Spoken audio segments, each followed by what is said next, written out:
कि एक तो ये एक्स जिनके पास है वो इलोन मस्क की बात मैंने बताई, और बाकी के 3 सोशल मीडिया व्हाट्सएप, इंस्टाग्राम और फेसबुक, तीनों के जो स्वामी है वो एक ही है, मार्क जकरबर्ग। दुनिया के टॉप 10 बिलियनर में उनका भी नाम आता है। वो क्या करते हैं?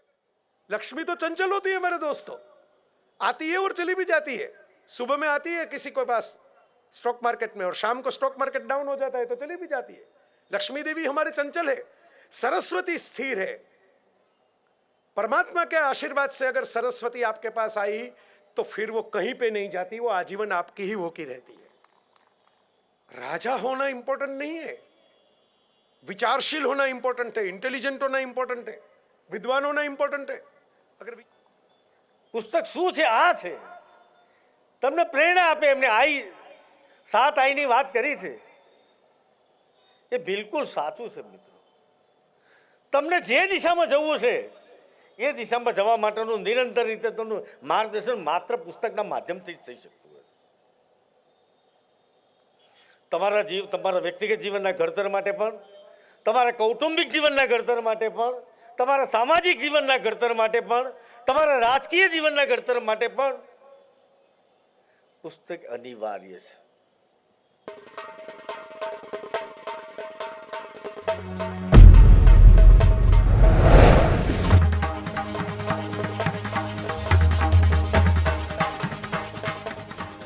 જય વસાવડાના તમામ વિડીયોનો એક જ ઓફિશિયલ ખજાનો એટલે પ્લેનેટ જેવી યુટ્યુબ ચેનલનો જલસો. તો જલ્દી લાઈક કરો, સબસ્ક્રાઇબ કરો અને બેલ આઇકન પ્રેસ કરી ઓલ સિલેક્ટ કરો, જેથી તમે જોઈ શકો અમારા વિડીયો સૌથી પહેલા. देवियों और सज्जनों, अब मैं आपके समक्ष एक ऐसे वक्ता को आमंत्रित करने जा रही हूँ जो अपने विचारों और लेखनी से हम सभी को सदैव प्रेरित करते आए हैं।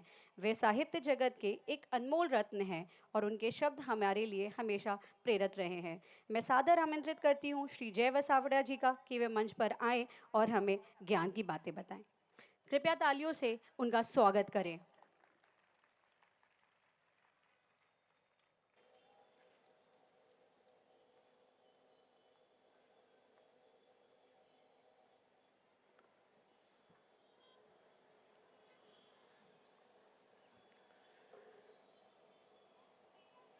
जो सिर्फ केवल एक कुशल प्रशासक ही नहीं है, लेकिन एक स्वप्न दृष्टा भी है, और अपनी बात का जो निर्णय है उसके आधार पे पूरी सृष्टि का निर्माण करते हैं अपने इर्द गिर्द जहां भी जाते हैं। और मैं सालों से उनको पहचानता हूं, इसलिए कह रहा हूं यहाँ पे आपके बीच आके, और आपने तो देखा ही है उनका काम यहाँ पे।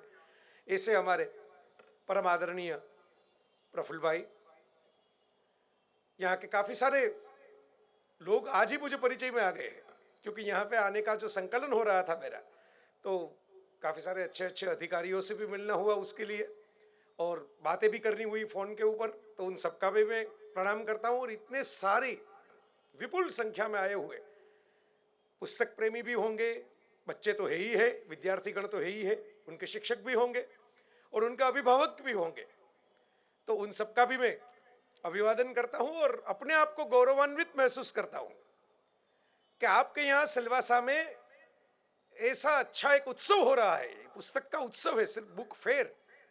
मेला तो तभी लगता है ना जब लोग आते हैं, लोग जहां पे इकट्ठा होते हैं वहां पे मेला अपने आप लग जाता है। तो जब हम कहते हैं बुक फेयर, तो लोग अगर आएंगे तो मेला बनेगा। तो इतनी सारी संख्या में लोग आए, ये मैं तंत्र को अभिनंदन देता हूं कि बहुत कम समय में उन्होंने ये बहुत अच्छा आयोजन किया। और इस उत्सव में मैं उद्घाटन समारोह में आ पाया। हमारे प्रकाशक है, वितरक है, नवभारत साहित्य मंदिर अहमदाबाद का, बड़ा 3 पुश्तों से वो पुस्तकों के ही काम में है। तो अभी उनमें से 2 पीढ़ी तो यहाँ पे मौजूद है, महेंद्र भाई और कृणाल और रौनक। तो मुझे फोन आया कि ऐसा एक कार्यक्रम है, आप कर सकते हो। मेरा मुंबई में कार्यक्रम था, तो मैंने सर का नाम सुना, तो मैंने कहा उनके साथ अगर बैठना होगा तो मुझे भी 2-4 बातें जानने को मिलेगी, ये मेरा सौभाग्य रहेगा। और उनका औदार्य भी है कि उन्होंने ये सौभाग्य प्रदान किया। बहुत सारी हमने गोष्ठी की, संवाद किया।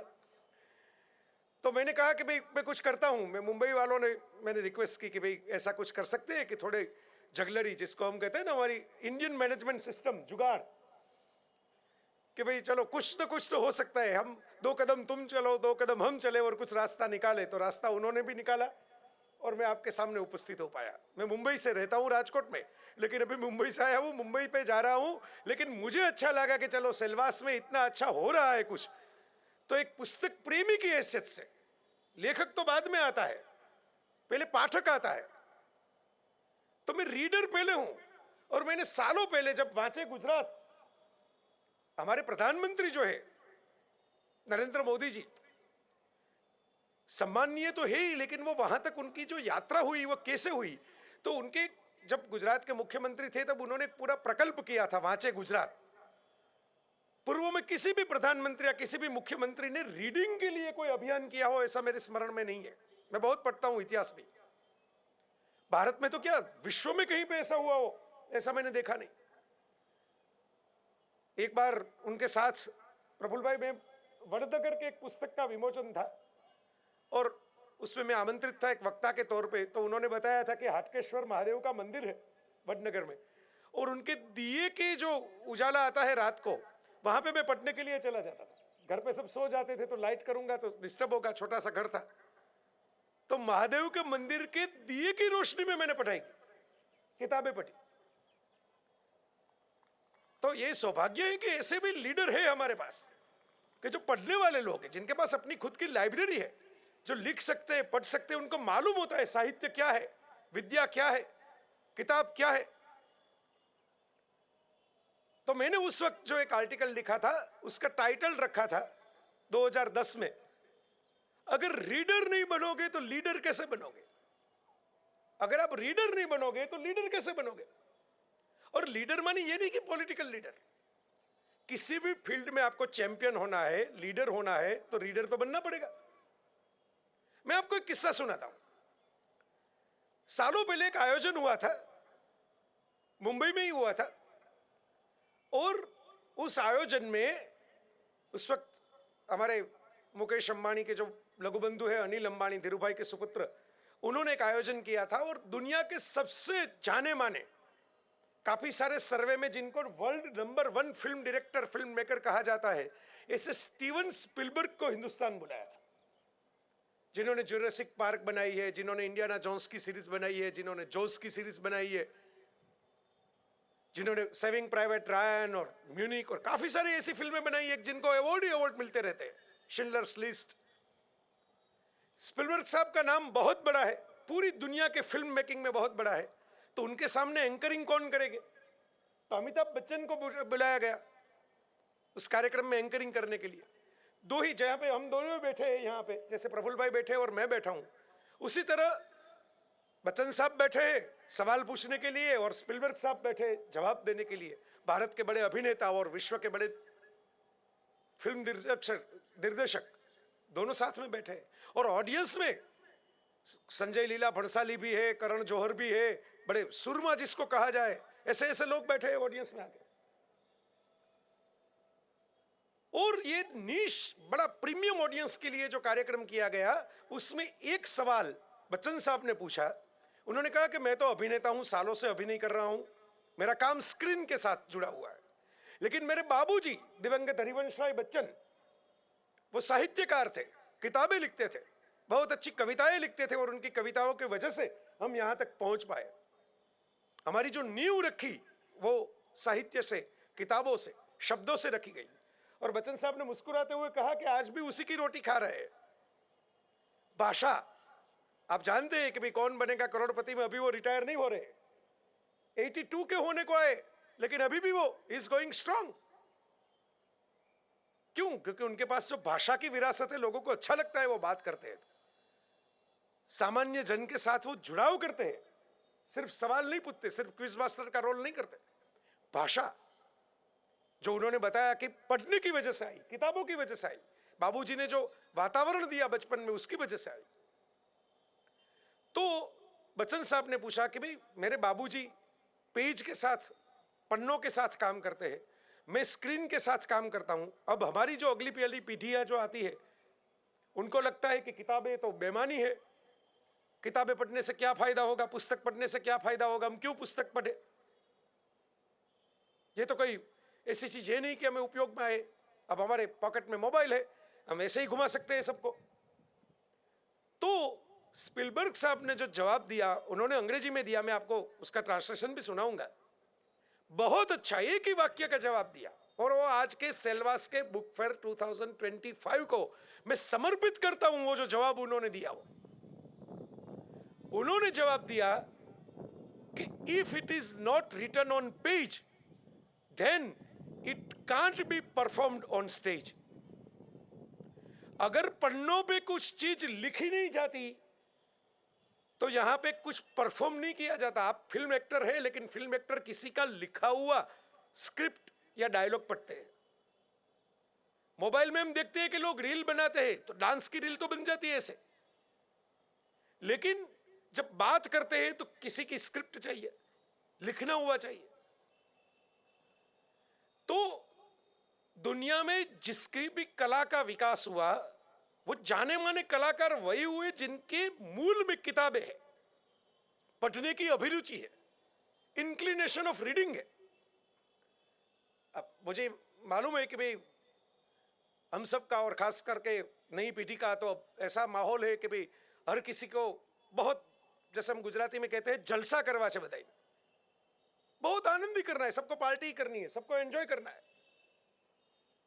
प्रॉब्लम एंजॉय करने में नहीं है, प्रॉब्लम यह है कि एंजॉयमेंट फ्री नहीं आता, उसके लिए कमाना पड़ता है, खर्च करना पड़ता है, किसी को कुछ देना पड़ता है, तभी एंजॉयमेंट आता है। आप कहते हैं कि मैं अभी सर से बता रहा था कि आपने कितना अच्छा काम किया लक्षद्वीप में, आप पूरी दुनिया लोहा मान रही है। जब हमारे प्रधानमंत्री ने कुछ तस्वीरें निकाल के शेयर की तो दुनिया को पता चला कि भाई वर्ल्ड क्लास एक जो कुदरत का जो एक सौंदर्य है वो यहाँ पे पड़ा हुआ है, और ये इनकी वजह से पूरा काम हुआ वहां पे। तो मैं उनको अभिनंदन दे रहा था कि भाई आपने इतना अच्छा काम किया।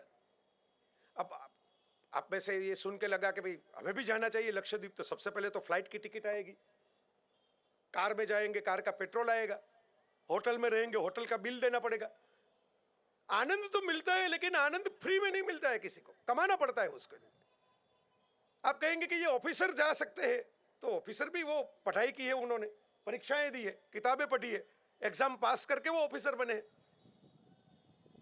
तो कहीं ना कहीं बेस में तो आती है ज्ञान, नॉलेज। तो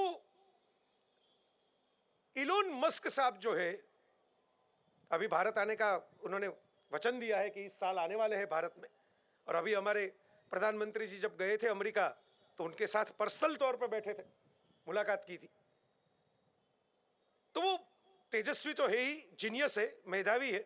एक आदमी है कि जिन्होंने इलेक्ट्रॉनिक कार की कंपनी भी उसके पास है, और जो सुनीता विलियम्स वापस आई वो स्पेस एक्स का जो स्पेस टेक्नोलॉजी है वो भी उनके पास है।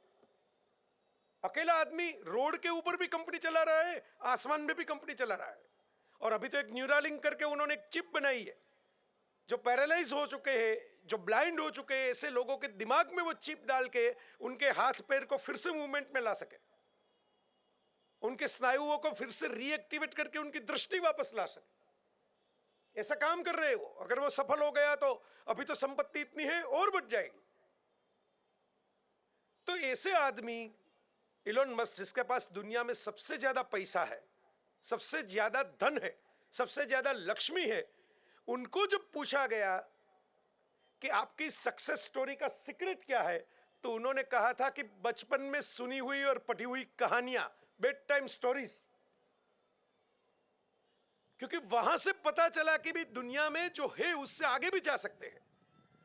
तो उन्होंने कहा कि मैं साउथ अफ्रीका में पला बड़ा, बचपन में थोड़ा इंट्रोवर्ट किस्म का बच्चा था, ज्यादातर बात नहीं करता था लोगों से, किताबें पढ़ता रहता था, और पढ़ने से इतना नॉलेज आता गया, इतना नॉलेज आता गया कि ये जो डिजाइन बना रहा हूं, ये जो कंपनियां खड़ी कर रहा हूं, ये जो चिप बना रहा हूं, ये जो हाइपरलूप, ये मिशन मंगल वाला, उनका भी मिशन है मंगल पे जाने के, वहां पे वसाहत बसाने का, उस सब के मूल में है जो मैंने बचपन में पढ़ा। वो उस कहानियों में से मुझे सपने मिले, और सपनों में से मैंने साक्षात्कार किया कि ये सपने ही नहीं, इसको अगर हकीकत में दिया जाए तो लोग उसके पीछे दीवाने हो जाएंगे।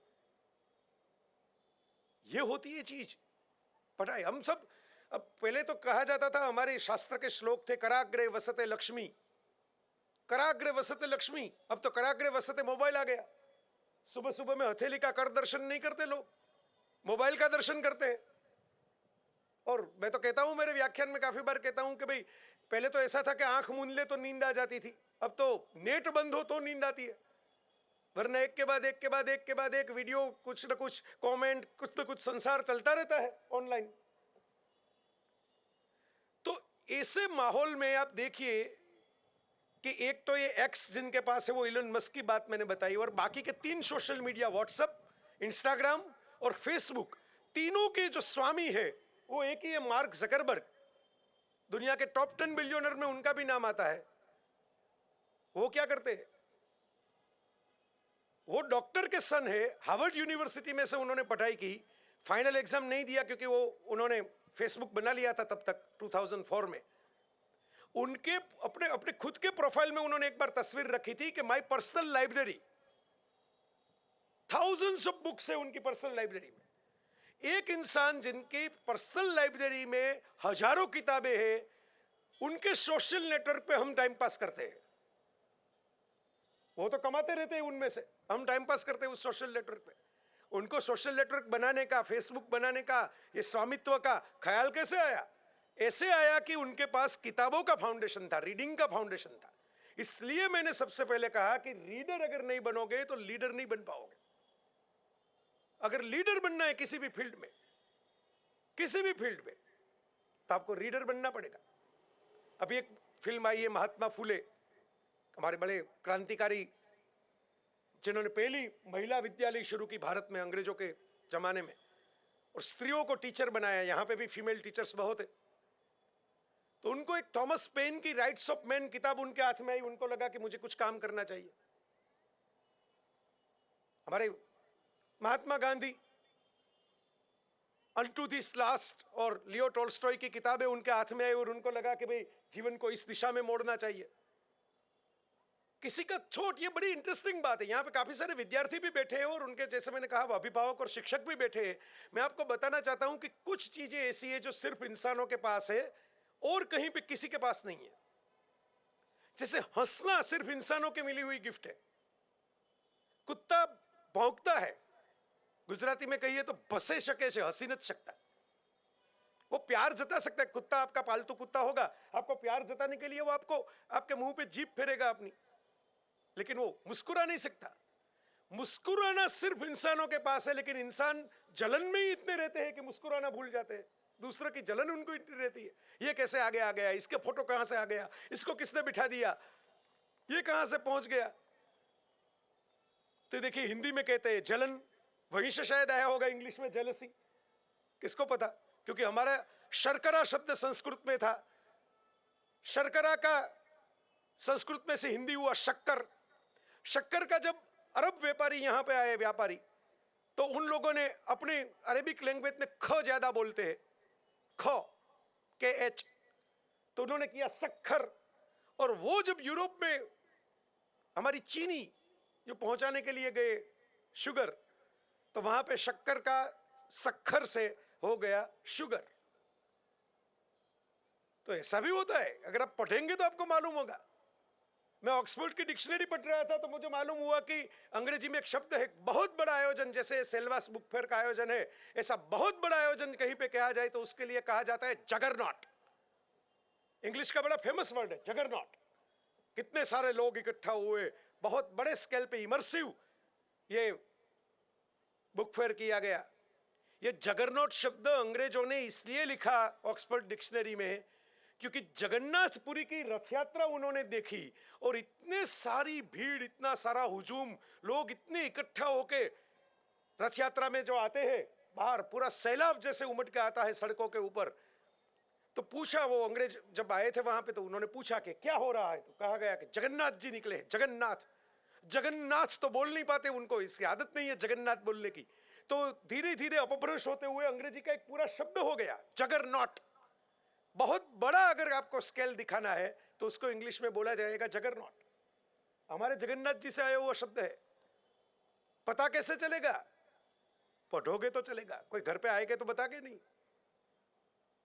Knowledge is the key. Knowledge is power, सब मानते हैं, मैं भी मानता हूं, लेकिन application of knowledge is power. किताब रख के साइड में घर पे रख देंगे तो वो फर्नीचर का हिस्सा हो जाएगी, लेकिन अपनी नहीं भी होगी और दूसरों की भी, आप बस में बैठे हो और बाजू वाले की किताब में भी 2 पन्ने पढ़ लोगे, ये अपना हिस्सा हो जाएगी। तो मैं कह रहा था कि हमारे पास कुछ गिफ्ट है जिसके लिए मनुष्य अमृत का संतान कहा गया। ये हमारे ऋषियों की वाणी है, अमृतस्य पुत्रः, अमृत का संतान। क्यों हम अमृत के संतान हैं? बाकी भी जीव है, एक चींटी में भी जीव है, एक मकड़ी में भी जीव है, तो सिर्फ मनुष्य ही क्यों अमृत का संतान है? मनुष्य तो मरता भी है, बाकी जीव मरते हैं, हमारे भी मृत्यु आती है, तो अमृत कहां से आ गया? एक हमारे पास गिफ्ट है कि हम हंस सकते हैं, ये हमारी स्पेशल गिफ्ट है, मनुष्यों को ही मिली हुई गिफ्ट है। दूसरा, ऐसा नहीं कि मनुष्यों की फीलिंग है, फीलिंग तो पशु पक्षियों की भी होती है, उनको भी दर्द होता है। हाथी का भी अगर बच्चा गिर जाए गड्ढे में तो वो खड़ा रहता है, घंटों तक खड़ा रहता है उसके पास, ऐसी वीडियो आपने देखी होगी। तो फीलिंग तो उनके पास है, हमारे पास ही सिर्फ है फीलिंग, ऐसा नहीं है। लेकिन भाषा सिर्फ मनुष्य को मिली है, भाषा पशु पंखियों को नहीं मिली। आवाजें मिली है उनको, ध्वनि मिला है, लैंग्वेज, वर्ड्स, वर्णाक्षर, वर्णमाला, अक्षर, वो नहीं मिला। भाषा सिर्फ मनुष्य के पास है, ये दूसरी गिफ्ट। मनुष्य मुस्कुरा सकता है इसलिए अमृत का संतान है। मनुष्य के पास भाषा है, वो कम्युनिकेट कर सकता है एक दूसरे के साथ, अपनी बात बता रहा है। मुझे अरुण भाई कह रहे थे कि भाई अगर आप हिंदी में बोलोगे तो अच्छा रहेगा, गुजराती लोग तो बहुत है ही, आप भी गुजराती के लेखक हो, लेकिन हिंदी में बोलोगे तो काफी सारे और लोगों को भी समझ में आएगा। तो देखिए, भाषा का मामला आया तो मैंने हिंदी में बोल रहा हूं आपके सामने। और हम गुजराती लोग तो हिंदी फिल्में बहुत देखते हैं, हिंदी सीरियल भी देखते हैं, तो गुजरातियों को तो हिंदी पता चल जाता है क्या बोल रहे हैं। तो भाषा मनुष्यों के पास है, सजीव सृष्टि में भाषा नहीं है, लैंग्वेज नहीं है, स्क्रिप्चर नहीं है, वो लिख के बता नहीं पाते, वो लेसन करके नोट में नहीं लिखते, वो एग्जाम नहीं देते। तीसरी सबसे बड़ी गिफ्ट जो मनुष्य के पास आई और उसकी वजह से मनुष्य ने शासन किया इस पृथ्वी के ऊपर। अब देखिए, हम उड़ नहीं पाते, हमको पंख नहीं मिले हैं, हम इंसान हैं, हमारे पास पंख नहीं है। हम तैर नहीं पाते पानी में, पानी के ऊपर तैर पाते, पानी के भीतर नहीं तैर पाते मछलियों की तरह। हमारे पास ऐसा श्वसन तंत्र नहीं है जो मछलियों के पास है। ऐसे हम पंछियों की तरह उड़ नहीं पाते, ऐसी पंख नहीं है हमारे पास। मछलियों की तरह हम पानी के भीतर सांस नहीं ले पाते, हम तैर नहीं पाते।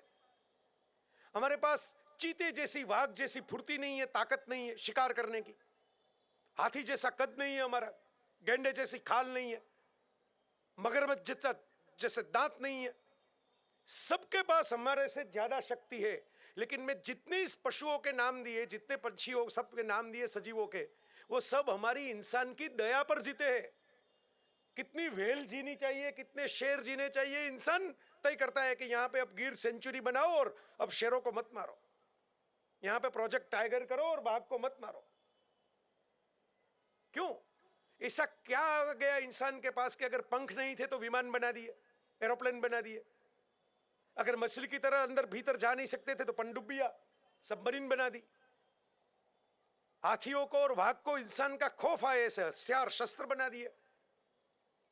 तो आप बोलेंगे कि भाई इसका जवाब है कि इंसान के पास सोच थी, थॉट्स था, दिमाग था, भेजा था, बुद्धि थी, सही बात है। लेकिन काफी सारे इंटेलिजेंट एनिमल भी होते हैं, पक्षी भी होते हैं एनिमल। ऐसे मैंने पैरट देखे,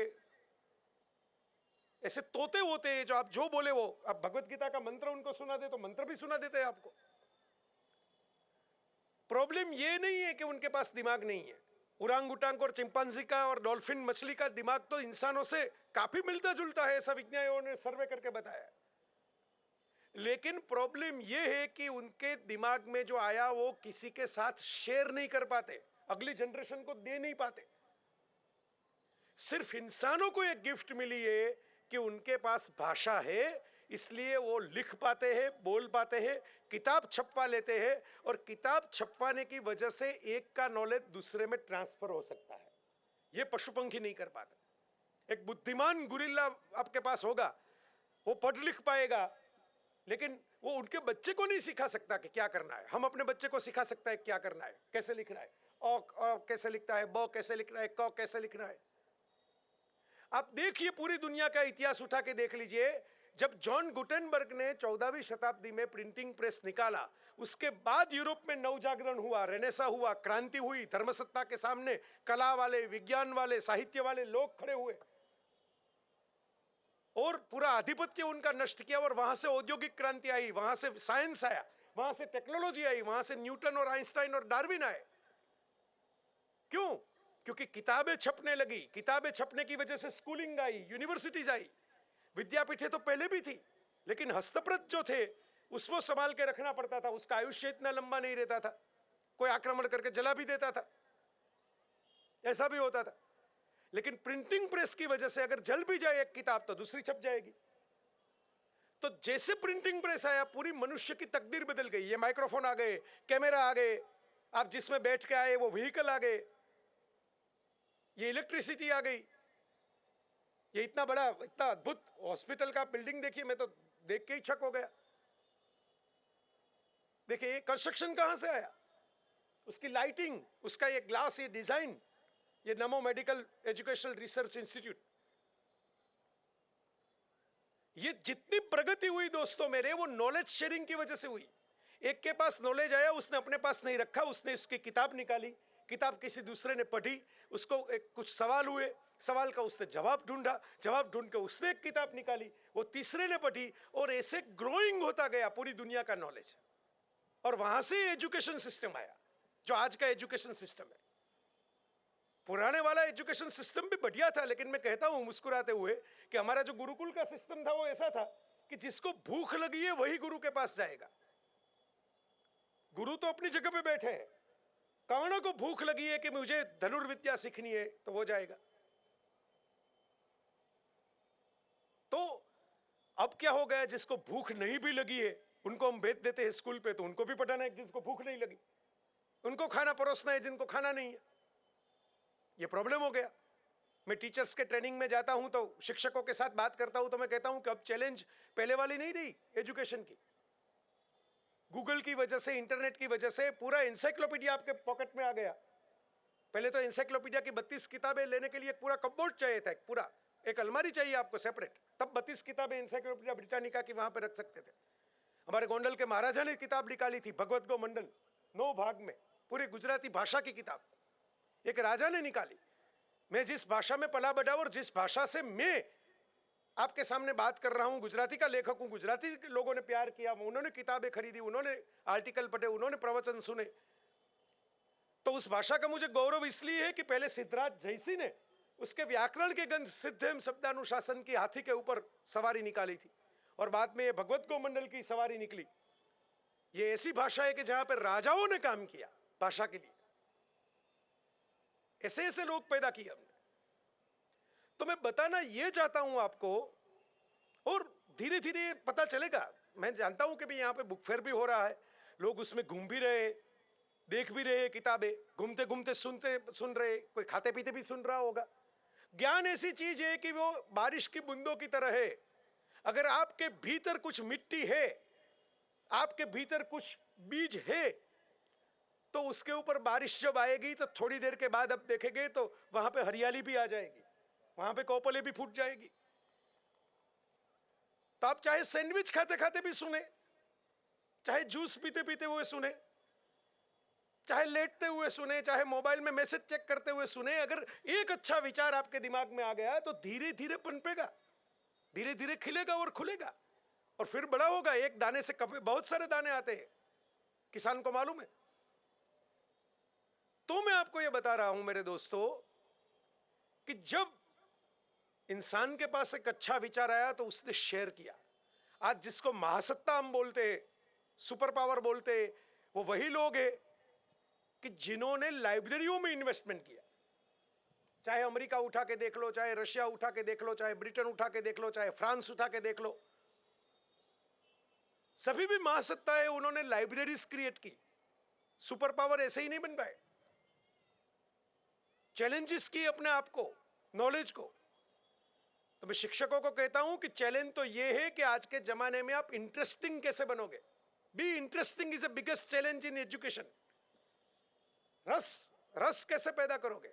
और हम आम का सीजन है, मैंगोज, केरी। आम जब खाते हैं तो हम छिलके नहीं खाते, गुठली नहीं खाते, हम खाते हैं उसका रस। रस अगर आएगा तभी लोगों को मजा आएगा। रस के बगैर छिलके और गुठली परोस दोगे तो आम खाने का मजा नहीं आएगा। तो रस जब पैदा करेंगे हम, वो रस आता है, ये हमारी भी जिम्मेदारी है। मुझे काफी सारे लोग मिलके पूछते कि भाई हमारी नई पीढ़ी पढ़ते नहीं, क्या करें? मेरे पास उसका जवाब है। एक तो लेखकों को ऐसा लिखना चाहिए और किताबें ऐसी बनानी चाहिए। यहाँ पे इस नवभारत के मित्रों के मैं आपको अनुरोध करूंगा कि मैं खरीदने का अनुरोध नहीं करूंगा, मैं सेल्समैन के तौर पे नहीं आया हूं। अंग्रेजी में जिसको ऑथर कहते हैं उसको कहते हैं ऑथोरिटी। तो मैं एक भाषा के किताब का, और मैं तो कहता हूं कि मैंने किताबें लिखी इस वजह से भी नहीं आया हूं, लेकिन मेरे घर पे मैंने कलेक्शन किया है। मेरे माता पिता की स्मृति में भविष्य में एक लाइब्रेरी मुझे बनवानी है, मैंने उसका फाउंडेशन बनाया है। तो 18,000 किताबों का कलेक्शन किया है मैंने, चुन चुन के, शबरी के बेर की तरह, कि ये होता है, ये किताब रखेंगे, ये अगर पब्लिश भी नहीं होगी तो ये लाइब्रेरी में मिलेगी। ये मैं घूमता रहता हूं पूरी दुनिया में, जहां से मंगवाता रहता हूं। Amazon.com वाले जेफ बेजोस भी दुनिया के बहुत बड़े सुरमा है, वो भी धनी है, अरबपति है, दूसरे तीसरे नंबर पे आते रहते हैं इलॉन मस्क के बाद। वो भी क्या करते हैं, उन्होंने साइट क्यों शुरू की थी? किताबें बेचने के लिए की थी। Amazon की शुरुआत ही किताबों की वजह से हुई। तो मैं एक पाठक की हैसियत से आपसे बात करने के लिए आया हूं, एक लेखक की हैसियत से नहीं, क्योंकि मैंने पढ़ा है बचपन में। मेरे माता पिता ने, मैं एक ही संतान था उनका, और संकल्प लिया कि इसको डिस्कूलिंग मेथड से पढ़ाना है, यानी स्कूल में नहीं भेजना है, घर पे उनको पढ़ाना है। और उस जमाने में मोबाइल नहीं था, इंटरनेट नहीं था, टेलीविजन के चैनल्स नहीं थे, उनके पास नॉलेज के लिए सिर्फ किताबें थी। तो अमर चित्र कथा लेके आते थे, चंपक और चांदा मामा लेके आते थे, हमारे गुजराती में बुलबुल, झगमग, रमकड़ू जैसे चिल्ड्रन मैगजीन आते थे, वो लेके आते थे। मुझे अभी भी याद है वो रमनलाल सोनी, जीवराम जोशी, हरीश नायक, यशवंत मेहता, कितने सारे हमारे बड़े लेखक, उनकी कहानियां आती थी। अड़ुकियो दड़ुकियो, छको मको, छेल छबो, आज भी मुझे वो कैरेक्टर्स याद है। मियाँ फुसकी, नाम भी उसे ऐसे रखे जाते थे, बच्चों को मजा आए। गीत ऐसे आते थे हमारे झवेरचंद मेघानी, रविंद्रनाथ टैगोर ने तो ऐसा कहा था कि अगर आप बच्चों के लिए कुछ काम नहीं करेंगे, उनको पढ़ाने का काम नहीं करेंगे, उनके लिए किताबें या कविता लिखने का काम नहीं करेंगे, तो आपका सर्जकत्व बेकार गया। बड़ों के लिए कविता लिखना आसान है, बच्चों के लिए कविता लिखना मुश्किल है। शांति निकेतन बनाने वाले नोबेल प्राइज विनर टैगोर ने कहा था। तो इसलिए मेरा बचपन किताबों के बीच गुजरा। हर दिन मुझे एक नई किताब दी जाती थी। और मेरी माँ ने उस जमाने में संकल्प किया था, सर, वो किसान की बेटी थी, पाटीदार थी, किसान की बेटी थी, तो उसने इस जमाने में संकल्प किया था कि मैं सोने के गहने आजीवन नहीं पहनूंगी। उनको जब अंतिम विदाई दी गई, हमारे पास कुछ गहने तब भी नहीं थे, अब भी उनके गहने नहीं है, लेकिन एक गृहिणी का जो बजट होता है गोल्ड का, हर गृहिणी का होता है कि इतने गहने तो चाहिए घर में, उसका मैं किताबों में इन्वेस्टमेंट करूंगी और मेरे बच्चे के लिए रोज की एक किताब लेके रखूंगी। तो उनका पूरा कलेक्शन मैंने अभी संभाल के रखा है, जो उन्होंने बचपन में मुझे दिया है। लेके तो एक साथ आते थे, लेकिन मुझे रोज की एक देते थे कि एक पढ़ लो फिर दूसरी दूंगी। तो ये मेरे सामने, मैं आपके सामने खड़ा हूं, दुनिया घूम रहा हूं, मुंबई जा रहा हूं, यहां जा रहा हूं, वहां जा रहा हूं, अभी कान फिल्म फेस्टिवल है उसमें आमंत्रित हुआ हूं, वहां जा रहा हूं। क्यों आमंत्रित हुआ?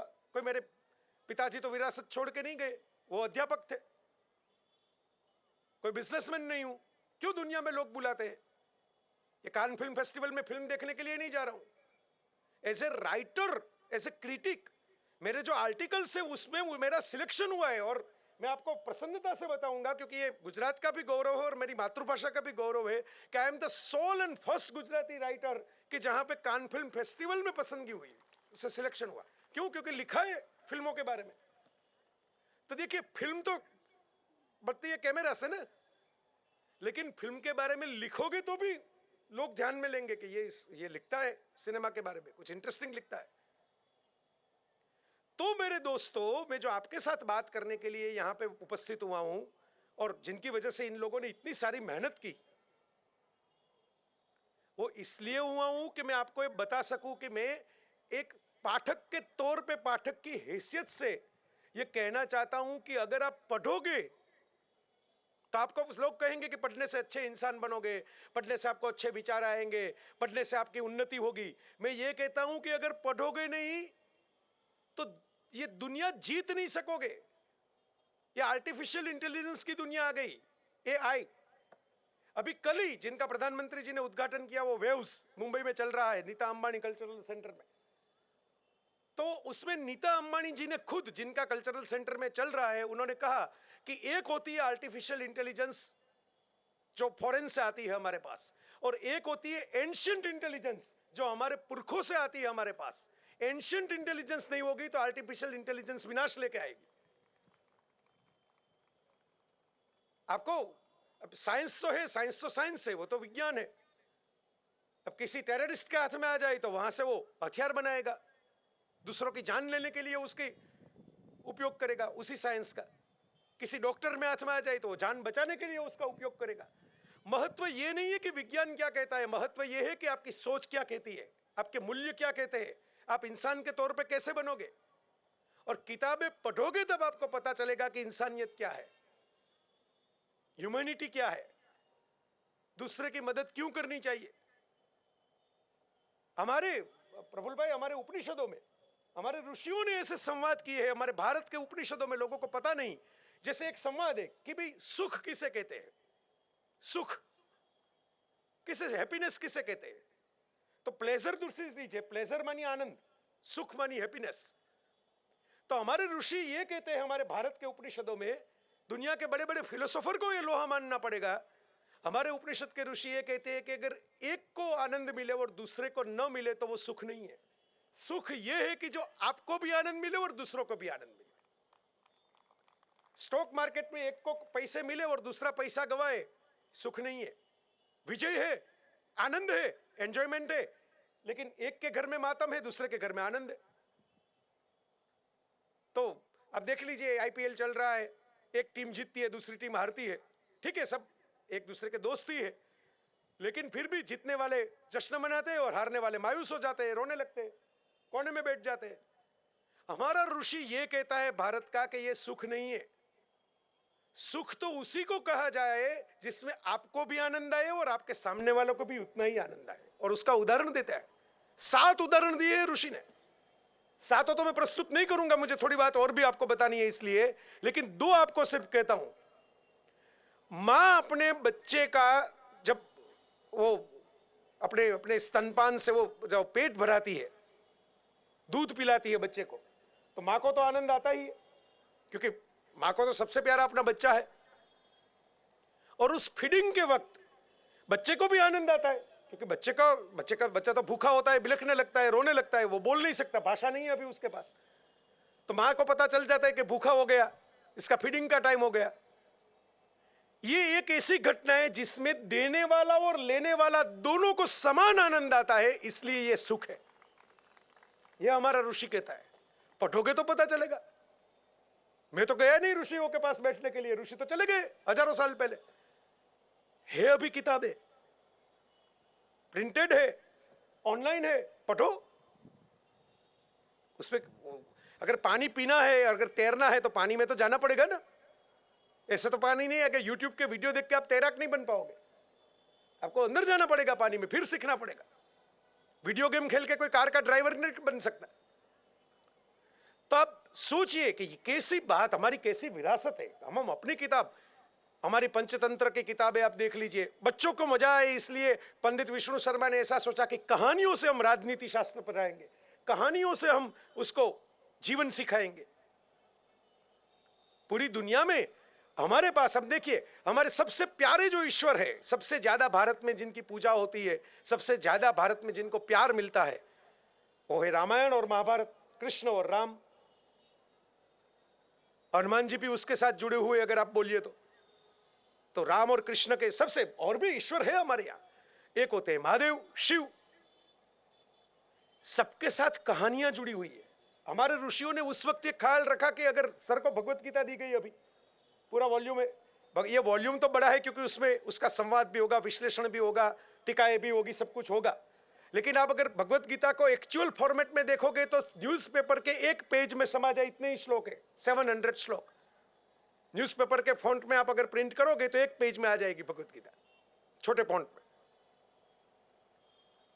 भगवत गीता में अर्थ है हमारी विरासत का, लेकिन अकेली भगवत गीता लोग याद नहीं रखेंगे। तो हमारे पुरखों ने यह सोचा कि उसके साथ युद्ध जोड़ दो, उसके साथ कहानी जोड़ दो, उसके साथ पात्र जोड़ दो, तो यही ज्ञान अमर रहेगा। क्योंकि कहानियां लोग याद रखते हैं, कहानियां अमर रहती है, कहानियां सुनने में और समझने में मजा आता है। जिसको हम पैसा कहते हैं उसके साथ भी कहानियां जुड़ी हुई, हर धर्म के भगवान जो है उनके साथ कहानियां जुड़ी हुई है। तो story telling is an art. बच्चा जैसे बड़ा होता है, तो जैसे मैंने कहा कि उसको फीडिंग चाहिए, थोड़ा बड़ा होता है उसको चॉकलेट चाहिए, थोड़ा बड़ा होता है उसको खिलौने चाहिए, और उसी तरह उसी बच्चे को थोड़े बड़े होने के बाद स्टोरीज चाहिए। जिन घर में माँ बाप के पास इतना वक्त होता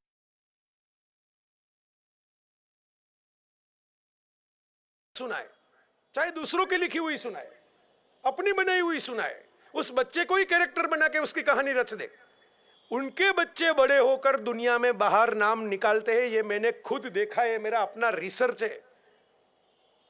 क्योंकि किताबों की वजह से आपको 7 आई मिलते हैं। आई, 7 आई। एक तो होता है इंस्पिरेशन, आपको प्रेरणा मिलती है, आई फॉर इंस्पिरेशन। याद रहे इसलिए मैंने इंग्लिश के आई निकाले शब्द। आप भाव में जाना, क्योंकि आपको याद रहे, 7 शब्द याद तो रहने चाहिए। इंस्पिरेशन, प्रेरणा तो मिलती है किताबों से। सियाचिन के बॉर्डर पे एक सैनिक था, ये सत्य घटना है, भारत में बनी हुई। और वो सियाचिन बॉर्डर में बहुत तकलीफ होती है, बहुत, वो वातावरण भी ऐसा रहता है, वहां पे आदमी सर्वाइव होना, कोई चेहरा ना दिखाई दे, सुनसान जगह, बड़ा हार्ड विंटर जिसको कहा जाए, ऐसी जाड़े की मौसम। तो वो थोड़ा डिप्रेशन में आ गया, साइकोलॉजिकल डिप्रेशन हो गया उसको। बाजू में संभालने वाला भी कोई नहीं, वहां पे कोई ऐसी चौकी तो है नहीं कि काफी सारे लोग साथ में मिलकर कोई बातें करते हो या कुछ डांस करते हो, ऐसा तो कुछ माहौल है नहीं, ऐसी जगह ही नहीं है वहां पे। वो डिप्रेशन में आ गया, तो उसने सोचा कि भाई मैं सुसाइड कर लेता हूं। सुसाइड करने में, वो महाराष्ट्र का सैनिक था, सुसाइड करने के लिए उसने जो घर से ले आया था वो कुछ, वो पैकिंग वैकिंग करके ले आते हैं ना, उसमें अखबार के कागज है वो निकाले, क्योंकि वो ठंडी बहुत रहती है वहां पे, तो ऐसे तो आग भी नहीं जलाई जाती।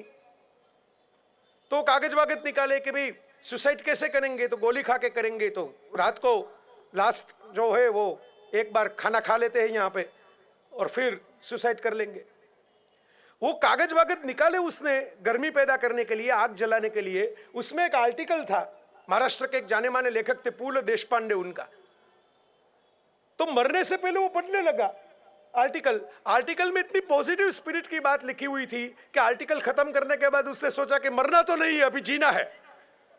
मरेंगे तो कि दुश्मन को मार के मरेंगे, ऐसे कैसे मर जाएंगे, ये जिंदगी ऐसे कैसे फेंक देंगे। अगर मरना ही है तो फाइट करके मरेंगे, वीर गति को प्राप्त होंगे, ऐसे नहीं मरेंगे। ये होता है इंस्पिरेशन। किताबों से इंस्पिरेशन मिलती है, बुक से आपको प्रेरणा मिलती है, आपका दिमाग का वायरिंग चेंज हो जाता है, वैचारिक वायरिंग। आपको लगता है कि नहीं ये सही बात है, ऐसा करना चाहिए। एक कविता सुनते हैं आपके अंदर जोश आ जाता है। तो ये किताब कर सकती है, बुक्स कर सकती है। I for inspiration, I for imagination. Mobile में आप जब वीडियो देखते हैं, चाहे रामायण भी देखते हो, चाहे महाभारत भी देखते हो, चाहे चाणक्य को देखते हो, वो तो किसी दूसरे ने क्रिएट किया हुआ है। लेकिन आप जब कहानियां पढ़ते हो तो आपके दिमाग में वो क्रिएट होता है। चाहे वो आप हैरी पॉटर भी पढ़ो, चाहे आप कोई परी कथा पढ़ो, कोई बच्चों की किताब पढ़ो। आप पढ़ते एक किला था तो आप अपना किला बनाते हैं दिमाग में।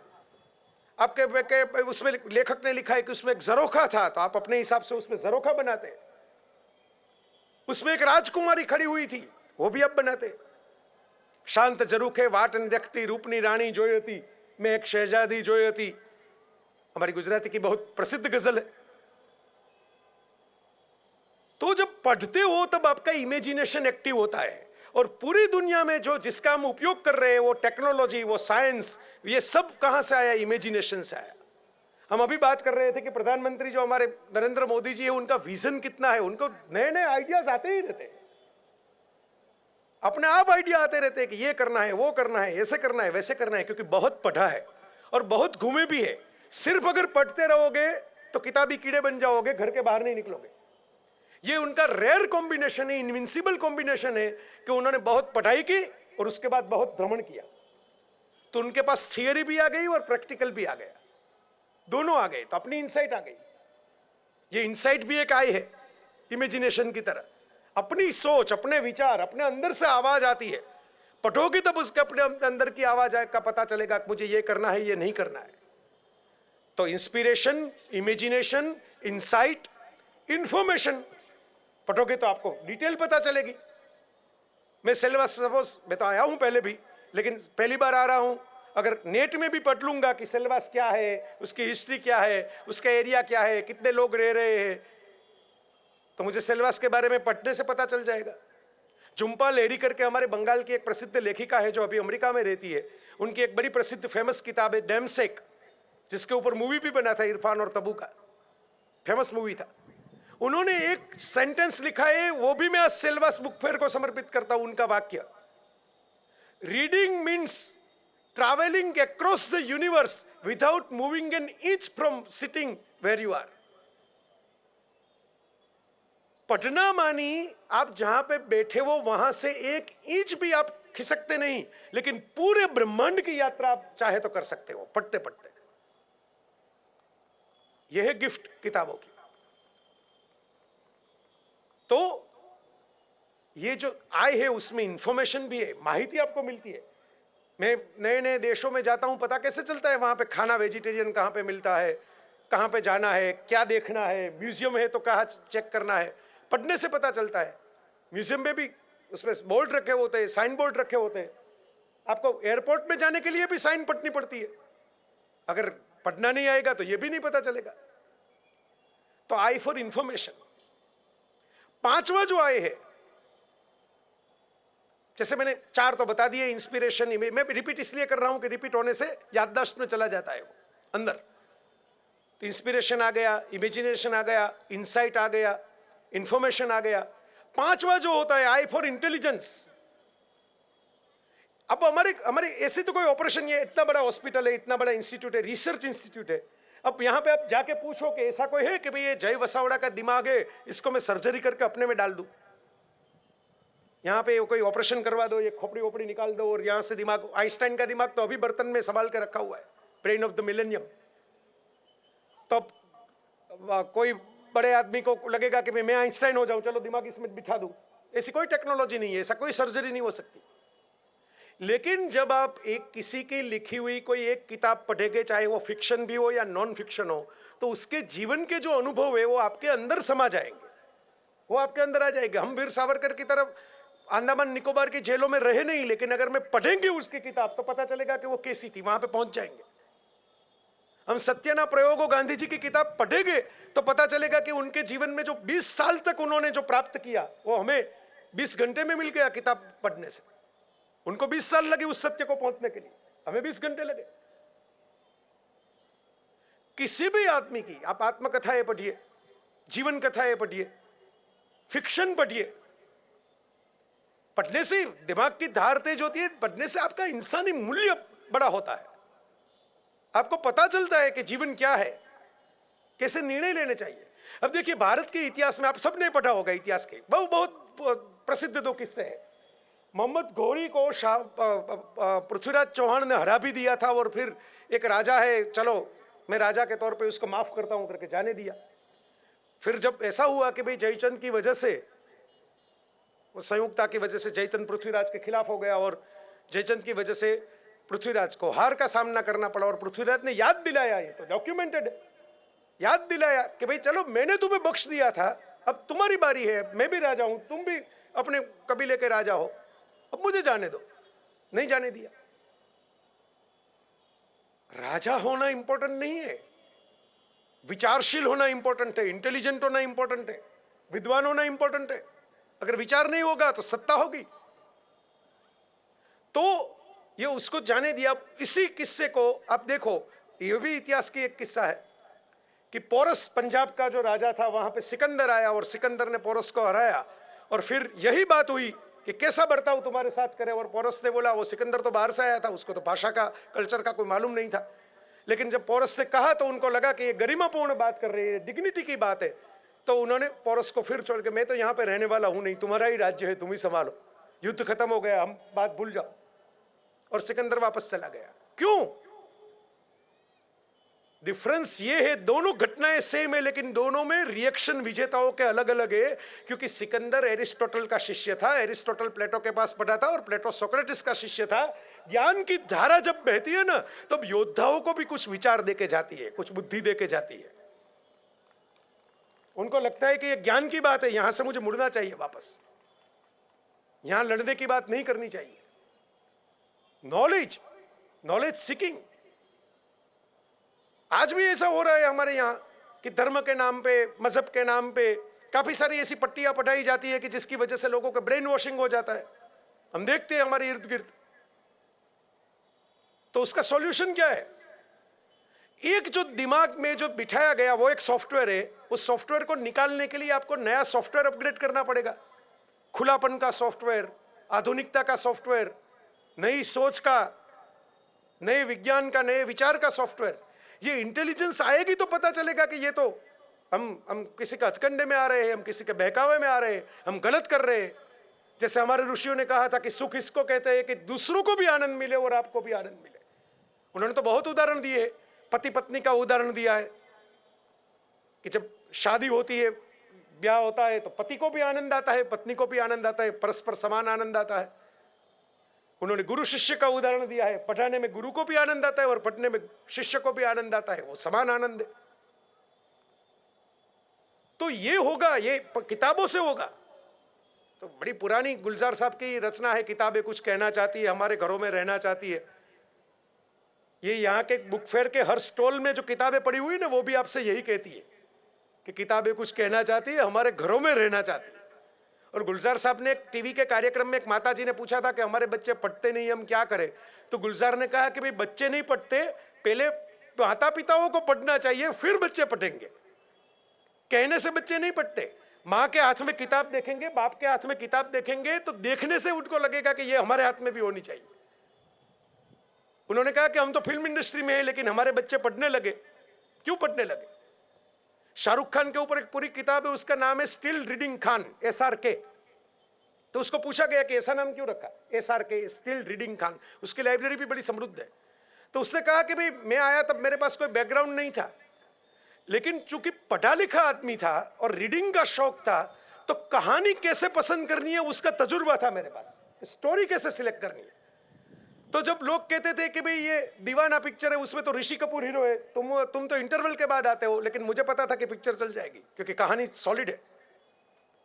बाजीगर और डर में विलन का रोल है, हीरो तो मारता है तुमको, लेकिन मुझे पता था कि कहानी सॉलिड है, लोग रजिस्टर करेंगे। मैंने ऐसी ऐसी स्टोरियां की कि जिसमें विलन भी हो और उसके बाद दिल वाले दुल्हनिया ले जाएंगे और दिल चाहता है जैसी फिल्में आई, सॉरी दिल चाहता है नहीं, लेकिन दिल तो पागल है। तो ऐसी ऐसी फिल्में आई कि वो पिछली फिल्मों में विलन था, उसी फिल्मों में हीरो हो गया। और फिर चक दे इंडिया भी की और स्वदेश भी की। जहां पे अच्छी कहानी दिखती है, मुझे पता चलता है कि कहानी अच्छी है। ठीक है, एंटरटेनमेंट के लिए मैं और फिल्में भी करता हूं, उन्होंने कहा कमाने के लिए, धन के लिए करता हूं, लेकिन मुझे पता चल जाता है कि कहानी कौन सी अच्छी है। इसलिए स्टिल रीडिंग खान, पढ़ने वाला इंसान। आप कहीं भी किसी भी जिसको आप इंटेलिजेंट आदमी मानोगे, वहां पे वो आपको रीडिंग दिखाई देगा, पढ़ना दिखाई देगा, सोचना दिखाई देगा। और आखिरी के दो जो आए हैं, एक होता है इंटरेस्ट।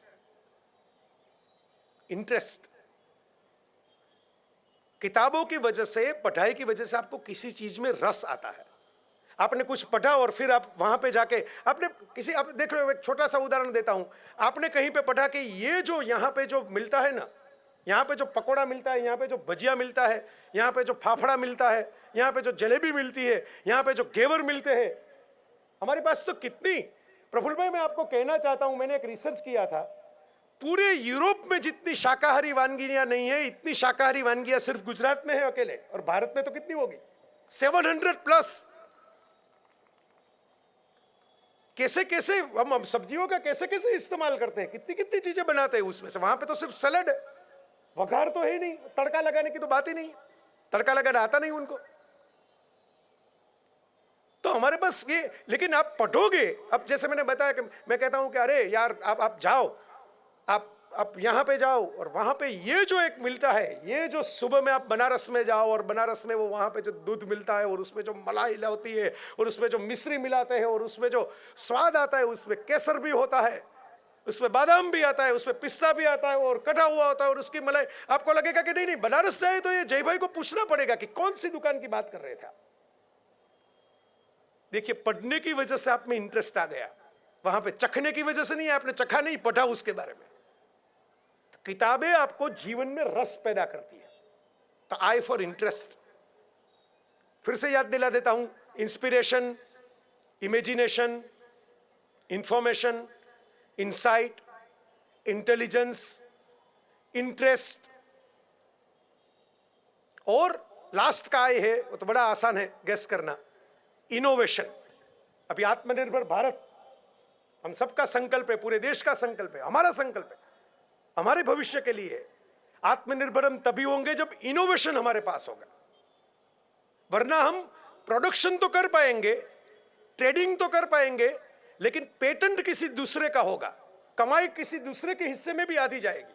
और मैं कहता हूं प्रफुल्ल भाई, ये मैं आपको भी कहना चाहता हूं, आप बड़े सोच विचार वाले इंसान हैं, बड़ी दूर की सोचते हैं और ग्राउंड वर्क करते हैं। जो मूल आपके में एक गुण मैंने देखा है कि भीतर उन, मैंने अभी वो हम पसार हो रहे थे सिर्फ जहाँ पे बैठे थे वहाँ पे सर्किट हाउस में, तो एक जगह पे कांच नहीं था, मैं भी वहाँ से पसार हुआ, मैंने नहीं देखा, और लोग भी वहाँ से हुआ था, इन्होंने देखा, ऑब्जर्व किया और वहाँ पे बुला के सूचना भी दे दी तुरंत ही कि भाई ये यहाँ पे कांच नहीं है, कांच लगाना चाहिए, शीशा कहाँ गया इसका।